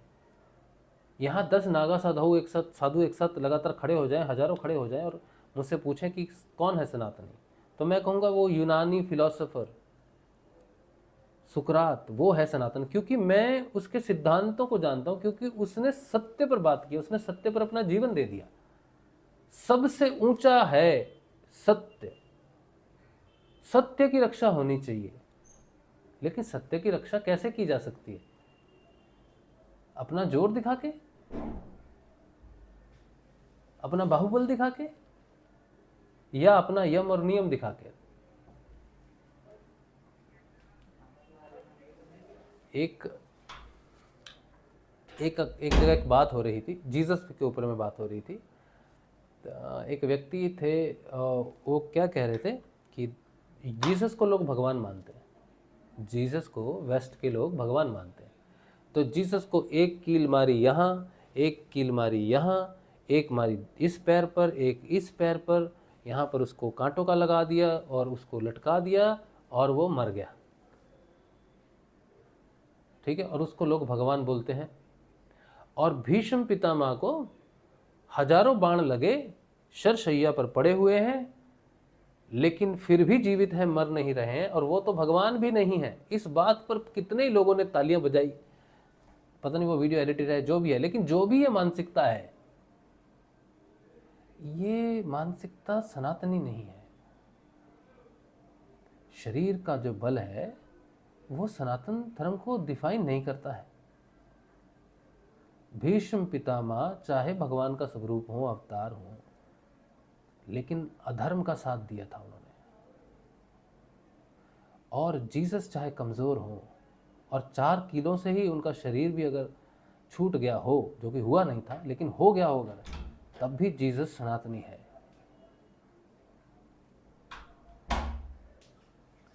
शरीर का बल तो सनातन को डिफाइन नहीं करता, भगवान को डिफाइन नहीं करता है। भगवान श्री कृष्ण को एक तीर लगा था पैर के अंगूठे पर और उन्होंने अपना शरीर त्याग दिया। तब क्या कहेंगे भगवान श्री कृष्ण के बारे में?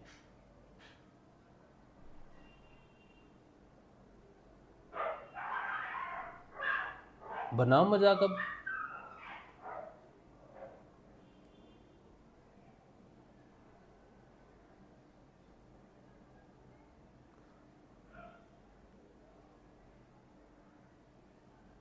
और आचार्य प्रशांत को मैंने ज़्यादा सुना नहीं है,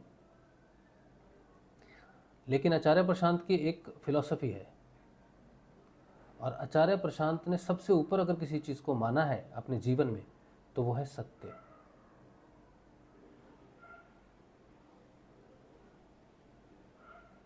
मैं प्रशांत का फॉलोअर नहीं हूँ, मुझे उसका बात करने का ढंग भी बिल्कुल अजीब और बहुत ही बेकार लगता है।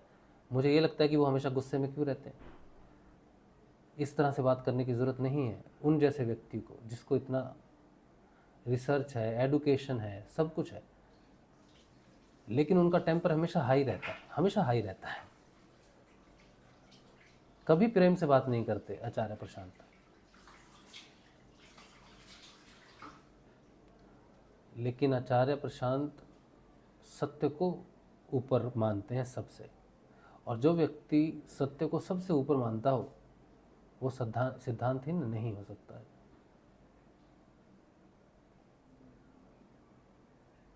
जिस व्यक्ति के लिए सत्य सबसे ऊपर हो, चाहे फिर वो कोई भी हो, फिर वो सम्माननीय है।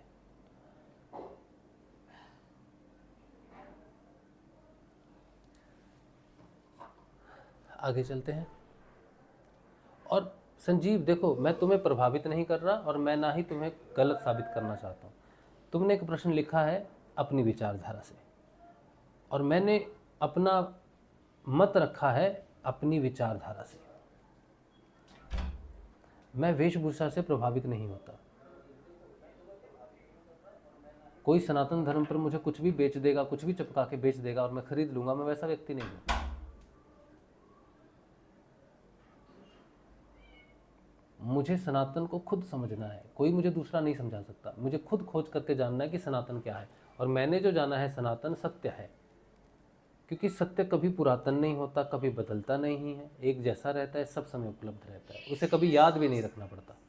इसीलिए मेरे लिए सनातन जो है वो सिर्फ और सिर्फ सत्य है। फिर उसको स्वरूप दे दो, शिव का, कृष्ण का, किसी का भी दे दो, वो अलग बात है, गुरु का दे दो, स्वरूप उसे कोई भी दे दो, लेकिन मूल तो सत्य ही है। और सत्य ही एकमात्र सनातन है, और जिसके लिए सत्य सर्वोत्तम उच्चतम है, वही व्यक्ति सम्माननीय है, चाहे फिर वो कोई भी हो, किसी भी वेशभूषा में हो, किसी भी भाषा में, किसी भी देश में हो।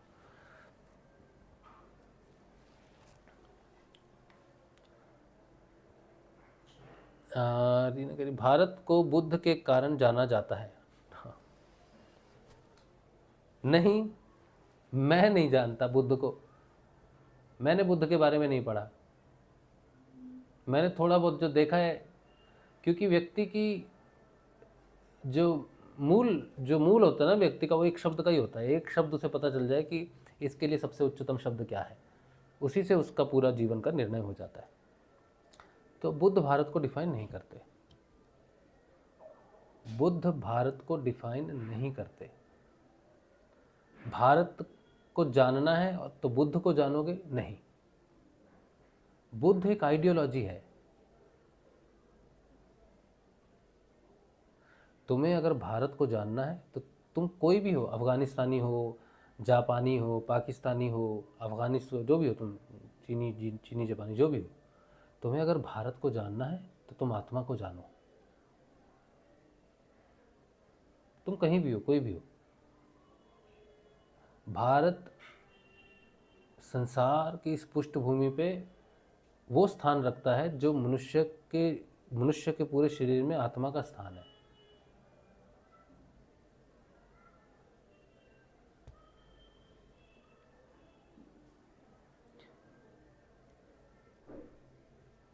नहीं जाना, वो भारत को जाना जाता है भारत के सत्य से।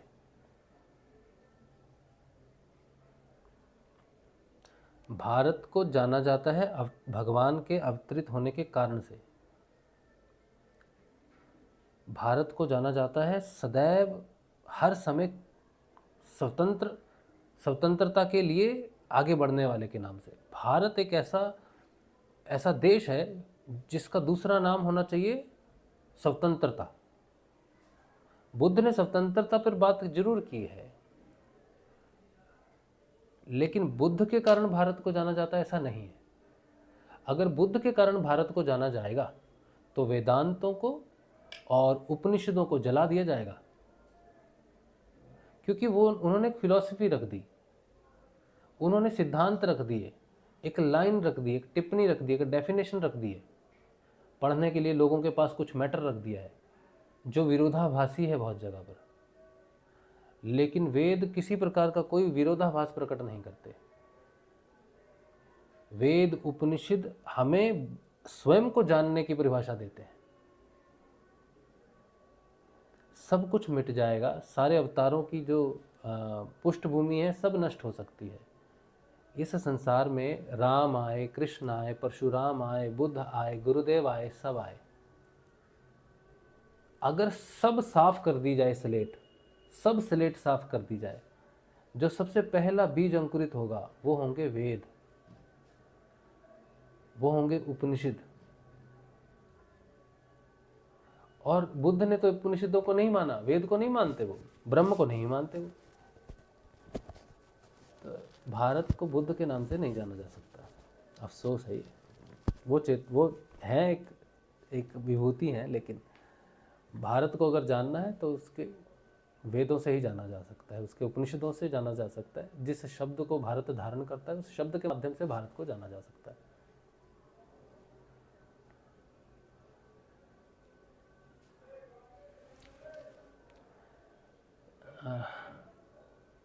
संजीव कह रहे किसी ने नहीं माना बुद्ध को भगवान क्योंकि वह वेद विरुद्ध थे। मन मुखी या मन को अच्छी लगने वाली स्वतंत्रता मोक्ष नहीं है।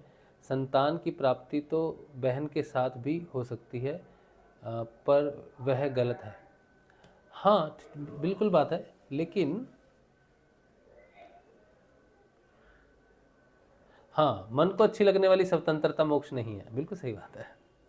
और बुद्ध जो है, बुद्ध को हम भी बुद्ध जब स्वयं ही कहते हैं मैं भगवान नहीं हूँ, तो लोग उनको भगवान मानेंगे क्यों? उन्होंने भगवान का विरोध किया है। बुद्ध स्वयं कह रहे हैं मैं भगवान नहीं हूँ, तो कोई पॉइंट ही नहीं बनता इस विषय पर। कोई क्या कहता है इससे क्या विषय? वो स्वयं जब कह रहे हैं कि मैं भगवान नहीं हूँ, तो इसका मतलब है कि उन्होंने भगवान के साथ अपने आप को एकाकार नहीं किया, या जो भी है उनका। बुद्ध पर हम ज़्यादा बात नहीं करेंगे क्योंकि हमने बुद्ध के बारे में बहुत कुछ नहीं पढ़ा है, उनके सिद्धांतों के बारे में। पर जितना भी पढ़ा है हमें लगता है कि और ज़्यादा पढ़ना उचित भी नहीं है। करने और ना करने की स्थिति में शास्त्र ही प्रमाण है। बुद्ध द्वारा पाए जाने वाला मोक्ष पूर्ण मोक्ष नहीं है, और मर्यादा में चलना कट्टरवाद नहीं होता है। मर्यादा, हाँ, किस चीज़ की मर्यादा? मर्यादा को कैसे डिफाइन करोगे आप? मर्यादा किस चीज़ की डिफाइन करोगे आप? मर्यादा हमेशा जातिवाद है, जातिवाद में ही मर्यादा आती है। ठीक है, वंश परंपरा है, कुछ है, पुरुष जाति है, स्त्री जाति है, इनके लिए मर्यादाएं तय होती हैं। लेकिन जब तक स्त्री स्त्री की मर्यादा में है, वो अपने आत्म स्वरूप को कैसे खोजेगी? पुरुष पुरुष की मर्यादाओं में है, वो अपने आत्म स्वरूप को कैसे खोजेगा? ठीक है। और बुद्ध ने मोक्ष की बात ही नहीं की। बुद्ध की चीज़ ही अलग है। बुद्ध तो जीवन जीने का तरीका सिखाते हैं, बस जीवन को कैसे जीना है ये सिखाते हैं, और बाकी तो कुछ नहीं सिखाते वो। क्या आज भागवत नहीं होगा? होगा, हाँ। और कट्टरवाद आपको कहीं नहीं लेके जाएगा संजीव। कट्टरवाद फ्लेक्सिबिलिटी नहीं देता है, और जब तक फ्लेक्सिबिलिटी नहीं होती है तब तक आप अपने आप को जान नहीं सकते। इसलिए मर्यादा का घेरा है। मर्यादा एक व्यक्तिगत जीवन के लिए है, वो हमेशा रहेगी, चाहे वो कोई भी हो। लेकिन स्वयं को जानने के लिए अंदर की मर्यादाओं को आपको हटाना पड़ेगा। बाहर जीवन में जो जो सोसाइटी है, सोशल लाइफ है, उसमें तो मर्यादा चाहिए आपको। मैं स्वयं की जानकारी की बात कर रहा हूँ, अंदर जाने की बात कर रहा हूँ। अंदर कोई मर्यादा नहीं होनी चाहिए। लेकिन एक जीवन में एक पुरुष और एक स्त्री, बाहर जो सोशल लाइफ में है उसमें मर्यादाएं तो होती हैं। भगवान श्री राम को मर्यादा पुरुषोत्तम कहा जाता है, तो वो इसलिए कहा जाता है क्योंकि उनके जीवन में जीने के तरीके में मर्यादा है। लेकिन चेतना के रूप में तो भगवान अनंत है, कोई मर्यादा थोड़ी है, अनंत है वो तो। सिर्फ 30 मिनट के शास्त्रार्थ में शंकराचार्य जी ने बुद्ध को हराकर भारत छोड़ने पर मजबूर कर दिया। इस विषय में हम जानते नहीं हैं कि ये कुछ ऐसा है। क्या साधु सन्यासी हिमालय की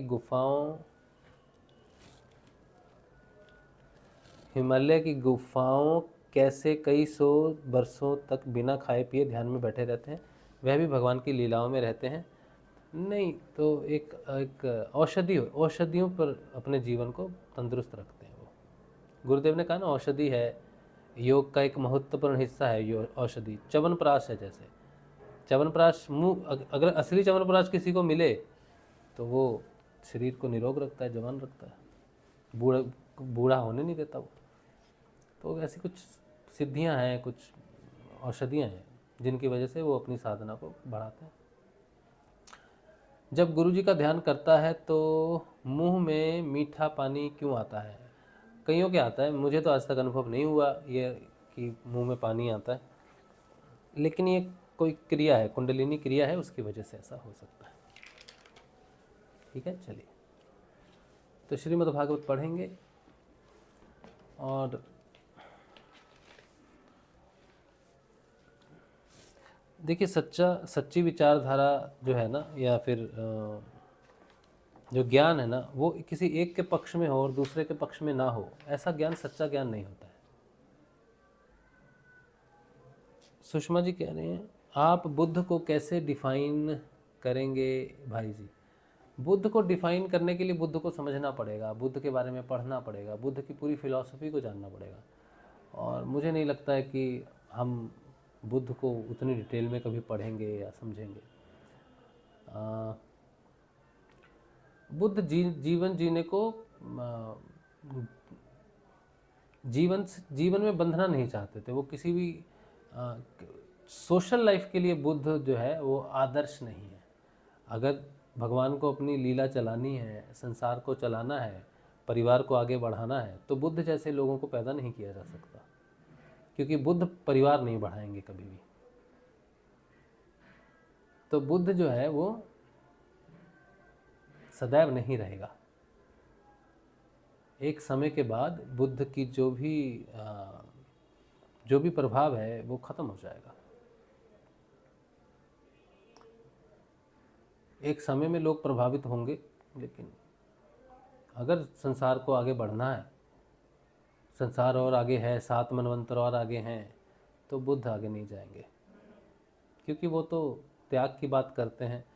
वो तो पत्नी को छोड़ दिया, या फिर ध्यान की, या फिर बहुत सारे सिद्धांत उनके ऐसे हैं जो मनुष्य नहीं बन सकता उन चीज़ों में। नहीं, वैसा नहीं हो सकता। परिवार आगे बढ़ेगा ही बढ़ेगा। जैसे गुरुदेव जी हैं, गुरुदेव जी कहते हैं ना कि आप गृहस्थ जीवन में रहो। आप गृहस्थ जीवन को, भगवान श्री कृष्ण, भगवान श्री राम गृहस्थ जीवन में रहे और जीवन जीने का तरीका सिखाया, भक्ति सिखाई, ध्यान सिखाया, स्वयं को प्राप्त करना सिखाया, लेकिन जीवन से विमुख होना नहीं सिखाया। तो बुद्ध जीवन को छोड़ रहे हैं। तो इसलिए मुझे लगता है कि बुद्ध भावी मनुष्य के लिए आदर्श नहीं है। किसी को संन्यास लेना है, किसी को जीवन से मुक्ति चाहिए, व्यवहारिक जीवन में नहीं रहना है, तो बुद्ध का अनुसरण कर सकते हैं। लेकिन मेरे जैसा व्यक्ति है जो मैं चाहता हूँ कि जीवन है, जीवन के हर पहलू में रहा जाए। भगवान को जानने के तरीके और भी हैं। चलिए, बहुत हो गया आज की बात।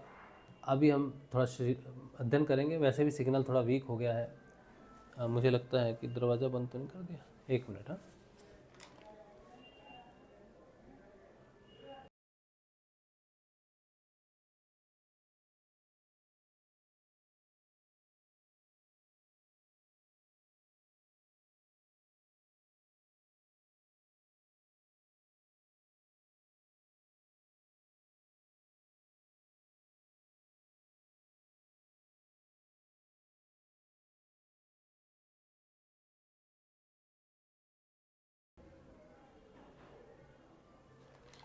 चलिए, तो श्री सुखसुधा सागर पढ़ रहे हैं। जय श्री गुरुदेव, जय श्री सुखसुधा सागर। आप सबको नमस्कार है, चरण स्पर्श है। स्वयं को भी हम नमस्कार करते हैं कि हमें जो है श्रीमद् भागवत के अध्ययन का जो है अवसर प्राप्त हुआ। आज हम पढ़ रहे हैं 35वां अध्याय युगल गीत। श्री सुखदेव जी कहते हैं, हे परीक्षित, भगवान श्री कृष्ण के गौओं को चराने के लिए प्रतिदिन वन में चले जाने पर उनके साथ गोपियों का चित्त भी चला जाता था। उनका मन श्री कृष्ण का चिंतन करता रहता और वे वाणी से उनकी लीलाओं का गान करती रहती। इस प्रकार वे बड़ी कठिनाई से अपना दिन बिताती थी। गोपियाँ आपस में कहती हैं, अरे सखी, अपने प्रेमी जनों को प्रेम वितरण करने वाले और द्वेष करने वालों तक को मोक्ष दे देने वाले श्याम सुंदर नटनागर जब अपने बाएं कपोल को बाईं बाह की ओर लटका देते हैं और अपनी भौएं नचाते हुए बांसुरी को अधरों से लगाते हैं तथा अपनी सुकुमार उंगलियों को उसके छेदों पर फिराते हुए मधुर तान छेड़ते हैं, उस समय सिद्ध पत्नियां आकाश में अपने पति सिद्ध गणों के साथ विमानों पर चढ़कर आ जाती हैं और उस तान को सुनकर अत्यंत ही चकित तथा विस्मित हो जाती हैं। पहले तो उन्हें अपने पतियों के साथ रहने पर भी चित्त की यह दशा देखकर लज्जा मालूम होती है, परंतु क्षण भर में ही उनका चित्त काम बाण से बिंध जाता है। वे विवश और अचेत हो जाती हैं। उन्हें इस बात की भी सुधि नहीं रहती कि उनकी नीवी खुल गई है और उनके वस्त्र खिसक गए हैं। हरि गोपियों, तुम यह आश्चर्य की बात सुनो। ये नंद नंदन कितने सुंदर हैं। जब वे हंसते हैं तब हास्य रेखाएं हार का रूप धारण कर लेती हैं। शुभ्र मोती सी चमकने लगती हैं। अरे वीर, उनके वक्ष स्थल पर लहराते हुए हार में हास्य की किरणें चमकने लगती हैं। उनके वक्ष स्थल पर जो श्रीवत्स की सुनहली रेखा है वह तो ऐसी जान पड़ती है मानो श्याम मेघ पर बिजली ही स्थित रूप से बैठ गई हो। वे जब दुखी जनों को सुख देने के लिए बिरहियों के मृतक शरीर में प्राणों का संचार करने के लिए बांसुरी बजाते हैं, तब वृज के झुंड बैल, गोएं और हरिन उनके पास ही दौड़ाते हैं। केवल आते ही नहीं, सखी, दांतों से चबाया हुआ घास का ग्रास उनके मुंह में ज्यों का ज्यों पड़ा रह जाता है। वे उसे निगल नहीं पाते और ना तो उगल ही पाते हैं। दोनों कान खड़े करके इस प्रकार स्थिर भाव में खड़े हो जाते हैं मानो सो गए हों या केवल भीत पर लिखे हुए चित्र हैं। उनकी ऐसी दशा होना स्वाभाविक ही है, क्योंकि वह बांसुरी की तान उनके चित्त को चुरा लेती है। हे सखी, जब वे नंद के लाडले लाल अपने सिर पर मोर पंख का मुकुट बांध लेते हैं, घुंघराली अलकों में फूल के गुच्छे खोस लेते हैं, रंगीन धातुओं से अपना अंग अंग रंग लेते हैं और नए नए पल्लवों से ऐसा वेश सजा लेते हैं जैसे कोई बहुत बड़ा पहलवान हो, और फिर बलराम जी तथा ग्वाल बालों के साथ बांसुरी में गौओं का नाम ले लेकर उन्हें पुकारते हैं, उस समय प्यारी सखियों, नदियों की गति भी रुक जाती है।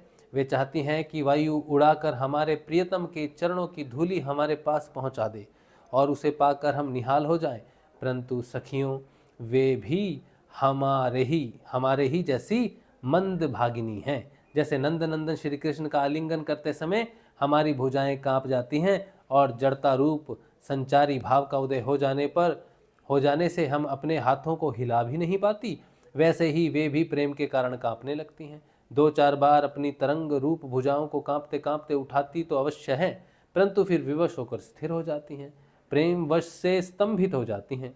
अरिवीर, जैसी देवता लोग अनंत और अचिंत्य ऐश्वर्यों के स्वामी भगवान नारायण की शक्तियों का गान करते हैं, वैसे ही ग्वाल बाल अनंत सुंदर नटनागर श्री कृष्ण की लीलाओं का गान करते रहते हैं। वे अचिंत्य ऐश्वर्य संपन्न श्री कृष्ण जब वृंदावन में विहार करते रहते हैं और बांसुरी बजाकर गिरिराज गोवर्धन की तराई में चरती हुई गौओं का नाम ले लेकर पुकारते हैं, उस समय वन के वृक्ष और लताएं फूल और फलों से लद जाती हैं। उनके भार से डालियां झुककर धरती छूने लगती हैं, मानो प्रणाम कर रही हूँ। वे वृक्ष और लताएं अपने भीतर भगवान विष्णु की अभिव्यक्ति सूचित करती हुई सी प्रेम से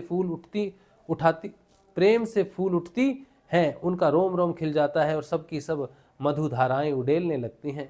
अरे सखी, जितनी भी वस्तुएं संसार में या उसके बाहर देखने योग्य हैं, उनमें सबसे सुंदर, सबसे मधुर, सबसे शिरोमणि है हमारे मनमोहन।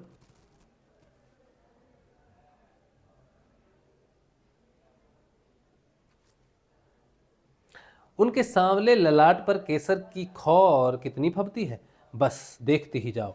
गले में घुटनों तक लटकती हुई बनमाला, उसमें पिरोई हुई तुलसी की दिव्य गंध और मधुर मधु से मतवाले होकर झुंड के झुंड भौरे बड़े मनोहर एवं उच्च स्वर से गुंजार करते रहते हैं। हमारे नटनागर श्याम सुंदर भौरों की उस गुनगुनाहट का आदर करते हैं और उन्हीं के स्वर में स्वर मिलाकर अपनी बांसुरी फूंकने लगते हैं। उस समय सखी, उस मुनिजन मोहन संगीत को सुनकर सरोवर में रहने वाले सारस, हंस आदि पक्षियों का भी चित्त अपने हाथ से निकल जाता है, छिन जाता है। वे विवश होकर प्यारे श्याम सुंदर के पास आ बैठते हैं तथा आंखें मूंद चुपचाप चित्त एकाग्र करके उनकी आराधना करने लगते हैं, मानो कोई विहंगम वृत्ति के रसिक परमहंस ही हो। भला कहो तो यह कितने आश्चर्य की बात है। अरि वृज देवियों, हमारे श्याम सुंदर जब पुष्पों के कुंडल बनाकर अपने कानों में धारण कर लेते हैं और बलराम जी के साथ गिरिराज के शिखर पर खड़े होकर सारे जगत को हर्षित करते हुए बांसुरी बजाने लगते हैं, बांसुरी क्या बजाते हैं, आनंद से भरकर उसकी ध्वनि के द्वारा सारे विश्व को आलिंगन करने लगते हैं। उस समय श्याम मेघ बांसुरी की तान के साथ मंद मंद गरजने लगते हैं। उसके चित्त में इस बात की शंका बनी रहती है कि कहीं मैं जोर से गर्जना कर उठूं और वह कहीं बांसुरी की तान के विपरीत पड़ जाए, उसमें बेसुरापन ले आए, तो मुझसे महात्मा श्री कृष्ण का अपराध हो जाएगा।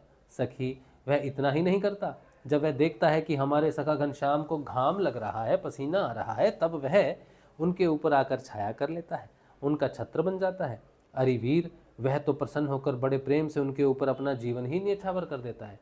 नन्ही नन्ही फुहियों की रूप में ऐसे बरसने लगता है मानो दिव्य पुष्पों की बारिश कर रहा हो। कभी कभी बादलों की ओट में छिपकर देवता लोग भी पुष्प वर्षा कर जाया करते हैं। सती शिरोमणि यशोदा जी तुम्हारे सुंदर कुंवर ग्वाल बालों के साथ खेल खेलने में बड़े निपुण हैं। रानी जी, तुम्हारे लाडले लाल सबके प्यारे तो हैं ही, चतुर भी बहुत हैं। देखो, उन्होंने बांसुरी बजाना किसी से सीखा नहीं है, अपने ही अनेकों प्रकार की राग रागनियाँ उन्होंने निकाल ली। जब वे अपने बिंबा फल सदृश लाल लाल अधरों पर बांसुरी रखकर ऋषभ, निषाद आदि स्वरों की अनेक जातियां बजाने लगते हैं, उस समय वंशी की परम मोहिनी और नई तान सुनकर ब्रह्मा, शंकर, इंद्र और बड़े बड़े देवता भी जो सर्वज्ञ हैं उसे नहीं पहचान पाते। वे इतने मोहित हो जाते हैं कि उनका चित्त तो उनके रोकने पर भी उनके हाथ से निकलकर वंशी ध्वनि में तल्लीन हो जाता है, सिर भी झुक जाता है और वे अपनी सुध बुध खोकर उसी में तन्मय हो जाते हैं। अरे वीर, उनके चरण कमलों में ध्वजा, वज्र, कमल, अंकुश आदि के विचित्र और सुंदर सुंदर चिन्ह हैं। जब व्रजभूमि गौओं के खुर से खुद जाती है, तब वे अपने सुकुमार चरणों से उसकी पीड़ा मिटाते हुए गजराज के समान मंद गति से आते हैं और बांसुरी भी बजाते रहते हैं। उनकी यह वंशी ध्वनि, उनकी वह चाल और उनकी वह विलास भरी चितवन हमारे हृदय में प्रेम का मिलन की आकांक्षा का आवेग बढ़ा देती है। हाय, हम उस समय इतना मुग्ध, इतनी मोहित हो जाती हैं कि हिल डिल तक नहीं सकती, मानो हम जड़ वृक्ष हों। हमें तो इस बात का भी पता नहीं चलता कि हमारा जूड़ा खुल गया है या जूड़ा बंधा हुआ है। हमारे शरीर का वस्त्र उतर गया है या शरीर पर ही है। हरि वीर, उनके गले में मणियों की माला बहुत ही भली मालूम होती है। तुलसी की मधुर गंध उन्हें बहुत प्यारी लगती है। इसी से तुलसी की माला को तो वे कभी छोड़ते ही नहीं, सदा धारण किए रहते हैं। जब वे श्याम सुंदर उस मणियों की माला से गौओं की गिनती करते करते किसी प्रेमी सखा के गले में बांह डाल देते हैं और भाव बता बताकर बांसुरी बजाते हुए गाने लगते हैं, उस समय बजती हुई उस बांसुरी के मधुर स्वर से मोहित होकर श्री कृष्ण मृगों की पत्नी हरणियां भी अपना चित्त उनके चरणों पर निछावर कर देती हैं। और जैसे हम गोपियां अपने गृह गृहस्थी की आशा अभिलाषा छोड़कर गुण सागर नागर नंद नंदन को घेरे रहती हैं, वैसे ही वे भी उनके पास दौड़ आती हैं और वहीं एक टक देखती हुई खड़ी रह जाती हैं, लौटने का नाम भी नहीं लेती। नंदरानी यशोदा जी, वास्तव में तुम बड़ी पुण्यवती हो, तभी तो तुम्हें ऐसे पुत्र मिले हैं। तुम्हारे वे लाडले लाल बड़े प्रेमी हैं, उनका चित्त बड़ा कोमल है। वे प्रेमी सखाओं को तरह तरह के हास परिहास के द्वारा सुख पहुंचाते हैं। कुंदकली का हार पहनकर जब वे अपने को विचित्र वेश में सजा लेते हैं और गवाल बाल तथा गौओं के साथ यमुना जी के तट पर खेलने लगते हैं, उस समय मलयज चंदन के समय समान शीतल और सुगंधित स्पर्श से मंद मंद अनुकूल बहकर वायु तुम्हारे लाल की सेवा करती है और गंधर्व आदि उपदेवता वंदी जनों के समान गा बजाकर उन्हें संतुष्ट करते हैं तथा अनेकों प्रकार की भेंटें देते हुए सब ओर से घेर कर उनकी सेवा करते हैं। हरि सखी श्याम सुंदर व्रज की गौ से बड़ा प्रेम करते हैं, इसलिए तो उन्होंने गोवर्धन धारण किया था। अब वे सब गौओं को लौटा कर आते ही होंगे। देखो सायंकाल हो चला है, अब इतनी देर क्यों होती है सखी? रास्ते में बड़े बड़े ब्रह्मा आदि वयोवृद्ध और शंकर आदि ज्ञान वृद्ध उनके चरणों की वंदना जो करने लगते हैं। अब गौओं के पीछे पीछे बांसुरी बजाते हुए वे आते ही होंगे, ग्वाल बाल उनकी कीर्ति का गान कर रहे होंगे। देखो ना, यह क्या आ रहे हैं? गौओं के खुरों से धूड़ गौओं के खुरों से उड़ उड़कर बहुत सी धूल वनमाला पर पड़ गई है। वे दिन भर जंगल में घूमते घूमते थक गए हैं, फिर भी अपनी इस शोभा से हमारी आंखों का कितना सुख, कितना आनंद दे रहे हैं। देखो, ये यशोदा की कोख से प्रकट हुए सबको आह्लादित करने वाले चंद्रमा हम प्रेमी जनों की भलाई के लिए, हमारी आशा अभिलाषाओं को पूर्ण करने के लिए ही हमारे पास चले आ रहे हैं। सखी देखो कैसा सौंदर्य है, मद भरी आँखें कुछ चढ़ी हुई हैं, कुछ कुछ ललाई लिए हुए हैं, कैसी भली जान पड़ती हैं। गले में वनमाला लहरा रही है, सोने के कुंडलों की कांति से वे अपने कोमल कपोलों को अलंकृत कर रहे हैं। इसी से मुंह पर अधपके बेर के समान कुछ पीलापन जान पड़ता है और रोम रोम से विशेष करके मुख कमल से प्रसन्नता फूट पड़ती है। देखो, अब वे अपने सखा ग्वाल बालों का सम्मान करके उन्हें विदा कर रहे हैं। देखो देखो सखी, व्रज विभूषण श्री कृष्ण गजराज के समान मद भरी चाल से इस संध्या बेला में हमारी ओर आ रहे हैं। अब व्रज में रहने वाली गौओं का हम लोगों का दिन भर का असह्य विरह ताप मिटाने के लिए उदित होने वाले चंद्रमा की भांति ये हमारे प्यारे श्याम सुंदर समीप चले आ रहे हैं। श्री सुखदेव जी कहते हैं, हे परीक्षित, बड़भागिनी गोपियों का मन श्री कृष्ण में ही लगा रहता था। वे श्री कृष्ण में हो गई थी। जब भगवान श्री कृष्ण दिन में गौओं को चराने के लिए वन में चले जाते, तब वे उन्हीं का चिंतन करती रहती और अपनी अपनी सखियों के साथ अलग अलग उन्हीं की लीलाओं का गान करके उसी में रम जाती। इस प्रकार उनके दिन बीत जाते। कितनी चिंता करती हैं तुम्हारी सभी। 36वां अध्याय।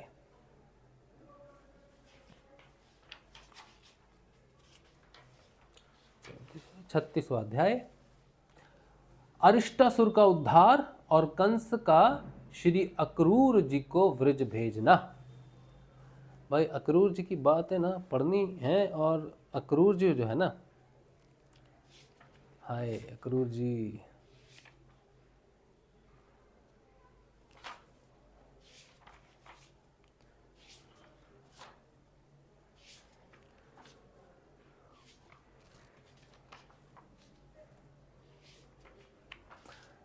श्री अक्रूर जी आए हैं, लल्ला को ले जाएंगे।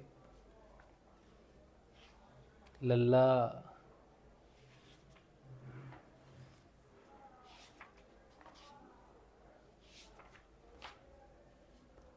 ओ लल्ला,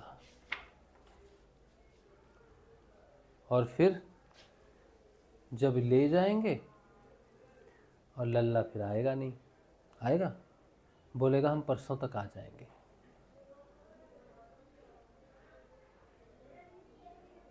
लेकिन आते नहीं हैं।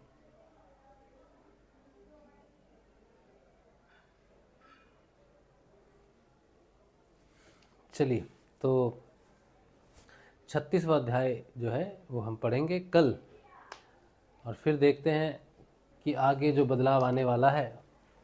मथुरा जो बदलाव भगवान श्री कृष्ण के जीवन में लाया, यहाँ से भगवान की जो लीलाएं हैं, बंसी है, सब चीज़ें हैं, बदल जाएंगी।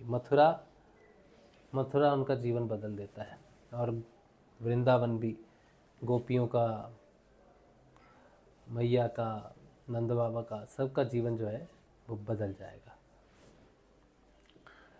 हाँ, तो फिर क्या बुद्ध को मोक्ष नहीं मिला था? ये बात मुझे नहीं मालूम है। बुद्ध ने मोक्ष की बात नहीं की, बुद्ध ने ज्ञान की बात की है। बुद्ध को ज्ञान चाहिए था, मोक्ष की बात नहीं की उन्होंने, ज्ञान की बात की है। तो बुद्ध को ज्ञान हो गया, बुद्ध ने ऐसा कहा है, बुद्ध को ज्ञान हो जाता है। इसीलिए तो एक बोध गया, एक वृक्ष है जिसके नीचे बैठे थे, उनको ज्ञान हुआ। सुषमा जी कह रहे हैं जो साधु होते हैं वो किस कैटेगरी में आते हैं?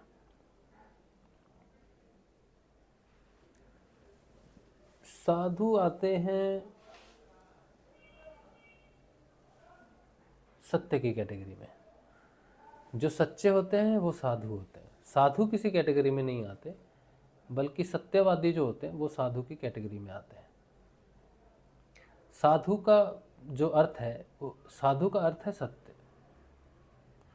जब कोई बात करता है कि भगवान श्री कृष्ण बड़े प्यारे हैं, भगवान श्री कृष्ण भगवान हैं, तो दूसरा व्यक्ति क्या कहेगा? साधु साधु साधु, सत्य है सत्य है सत्य है। तो सत्य ही है साधु का मतलब। और जब हमने ये जो प्रश्न आपने पूछा 2019 में, जब हमको जब ये शुरू हुआ, ध्यान का सिलसिला शुरू हुआ, तो हम उस दिन बस में जा रहे थे ऑफिस, तो हमारे मन में कुछ शब्द उछलते रहते थे अपने आप, फिर उनकी व्याख्याएं प्रकट होती थी अपने आप। तो सबसे पहली व्याख्या प्रकट हुई थी, शायद 2 शब्द ऐसे हैं जो मुझे याद हैं। पहला था साधु। मेरे अंदर ये प्रकट हुआ कि साधु कौन है। तो फिर उस पर फिर पहली बार हमें पता चला कि अंदर से जवाब कैसे मिलते हैं, अंदर से खोज कैसे होती है। तो सबसे पहले हमने साधु के विषय पर लिखा था। कितना समय हो गया? अभी अगर आप मुझे 2 मिनट दो तो मैंने वो लिखा होगा, मैं आपको वो पढ़ के सुनाता हूँ। अभी वैसे हमने उसमें क्या लिखा होगा मुझे मालूम नहीं है उस समय मैं क्या सोचता था, लेकिन आज मैं सोचता हूँ कि सत्य ही साधु है। तो मैंने क्या लिखा था उस समय, ये देख लेते हैं क्या लिखा था एग्जैक्टली। हम आपको बताते हैं 5 साल पहले।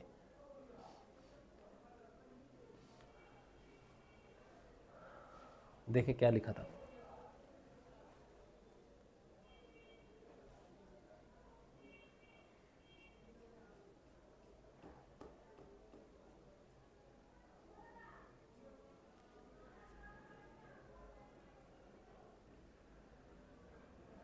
सिग्नल भी खराब है बहुत, सिग्नल की स्थिति बड़ी खराब है।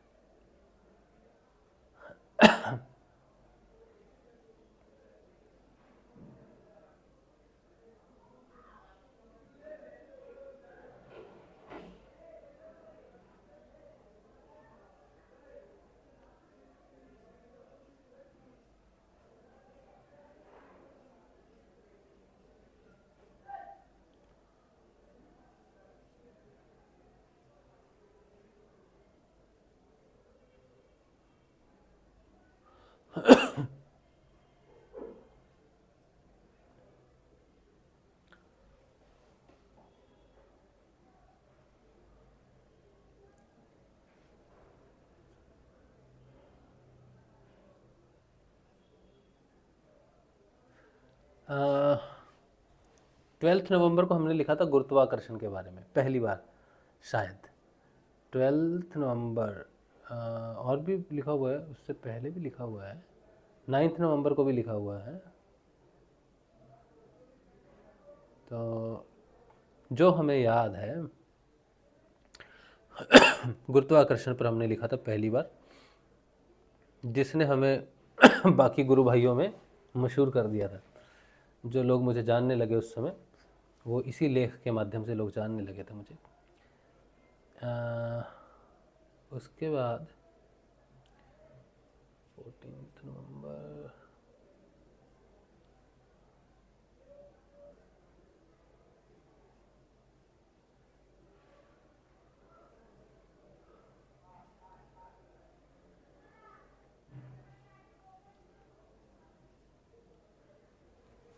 बहुत कुछ लिखा मैंने नवंबर में शुरू हुआ था लिखना सब।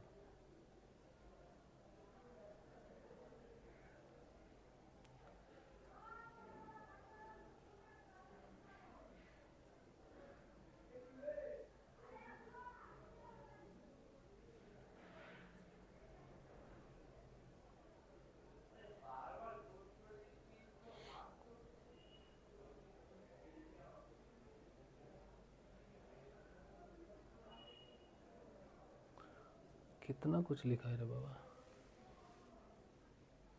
हाँ, मिल गया। ये बात है दिसंबर 11, 2019 की। अच्छा, इसको हम थोड़ा इनलार्ज करते हैं। क्या लिखा था भाई? हाँ, सुन रही हैं सुषमा बहन? तो ये बात है दिसंबर 11, 2019 की। जय गुरुदेव। श्री हरि और साधु क्या है, दोनों में क्या संबंध है, सतयुग क्या है, कब आएगा? अच्छा, इसके बारे में लिखा है, मैं गुरु श्री स्याग का शिष्य हूँ और मेरा जीवन सिर्फ उन्हीं की प्रेरणा से संचालित है। श्री हरि भगवान विष्णु को स्नेह और करुणा से पुकारा जाता है। हरि का अर्थ है हर लेना। हरि एक करुण भरी पुकार है जो विष्णु भगवान के भक्त उन्हें अपने दुख के समय में लगाते हैं। श्री के कई अर्थ हैं, लेकिन जब श्री हरि के साथ आ जाता है तो यह एक भाव में सम्मिलित पुकार है। भक्त की पुकार है कि मेरी प्रथम पुकार उस विष्णु को है जो मेरे आराध्य हैं, जो मेरे दुख हर लेंगे, या मेरे दुखों को सबसे पहले हरने वाले विष्णु हैं, अर्थात श्री हरि। जब आप किसी के नाम के आगे श्री लगाते हैं तो आप उन्हें प्रथम स्थान पर रखते हैं। श्री एक गुरु के सामने भी लगाया जाता है और परिवार के मुखिया के आगे भी। अब आता है साधु। साधु का अर्थ है सत्य को धारण करने वाला।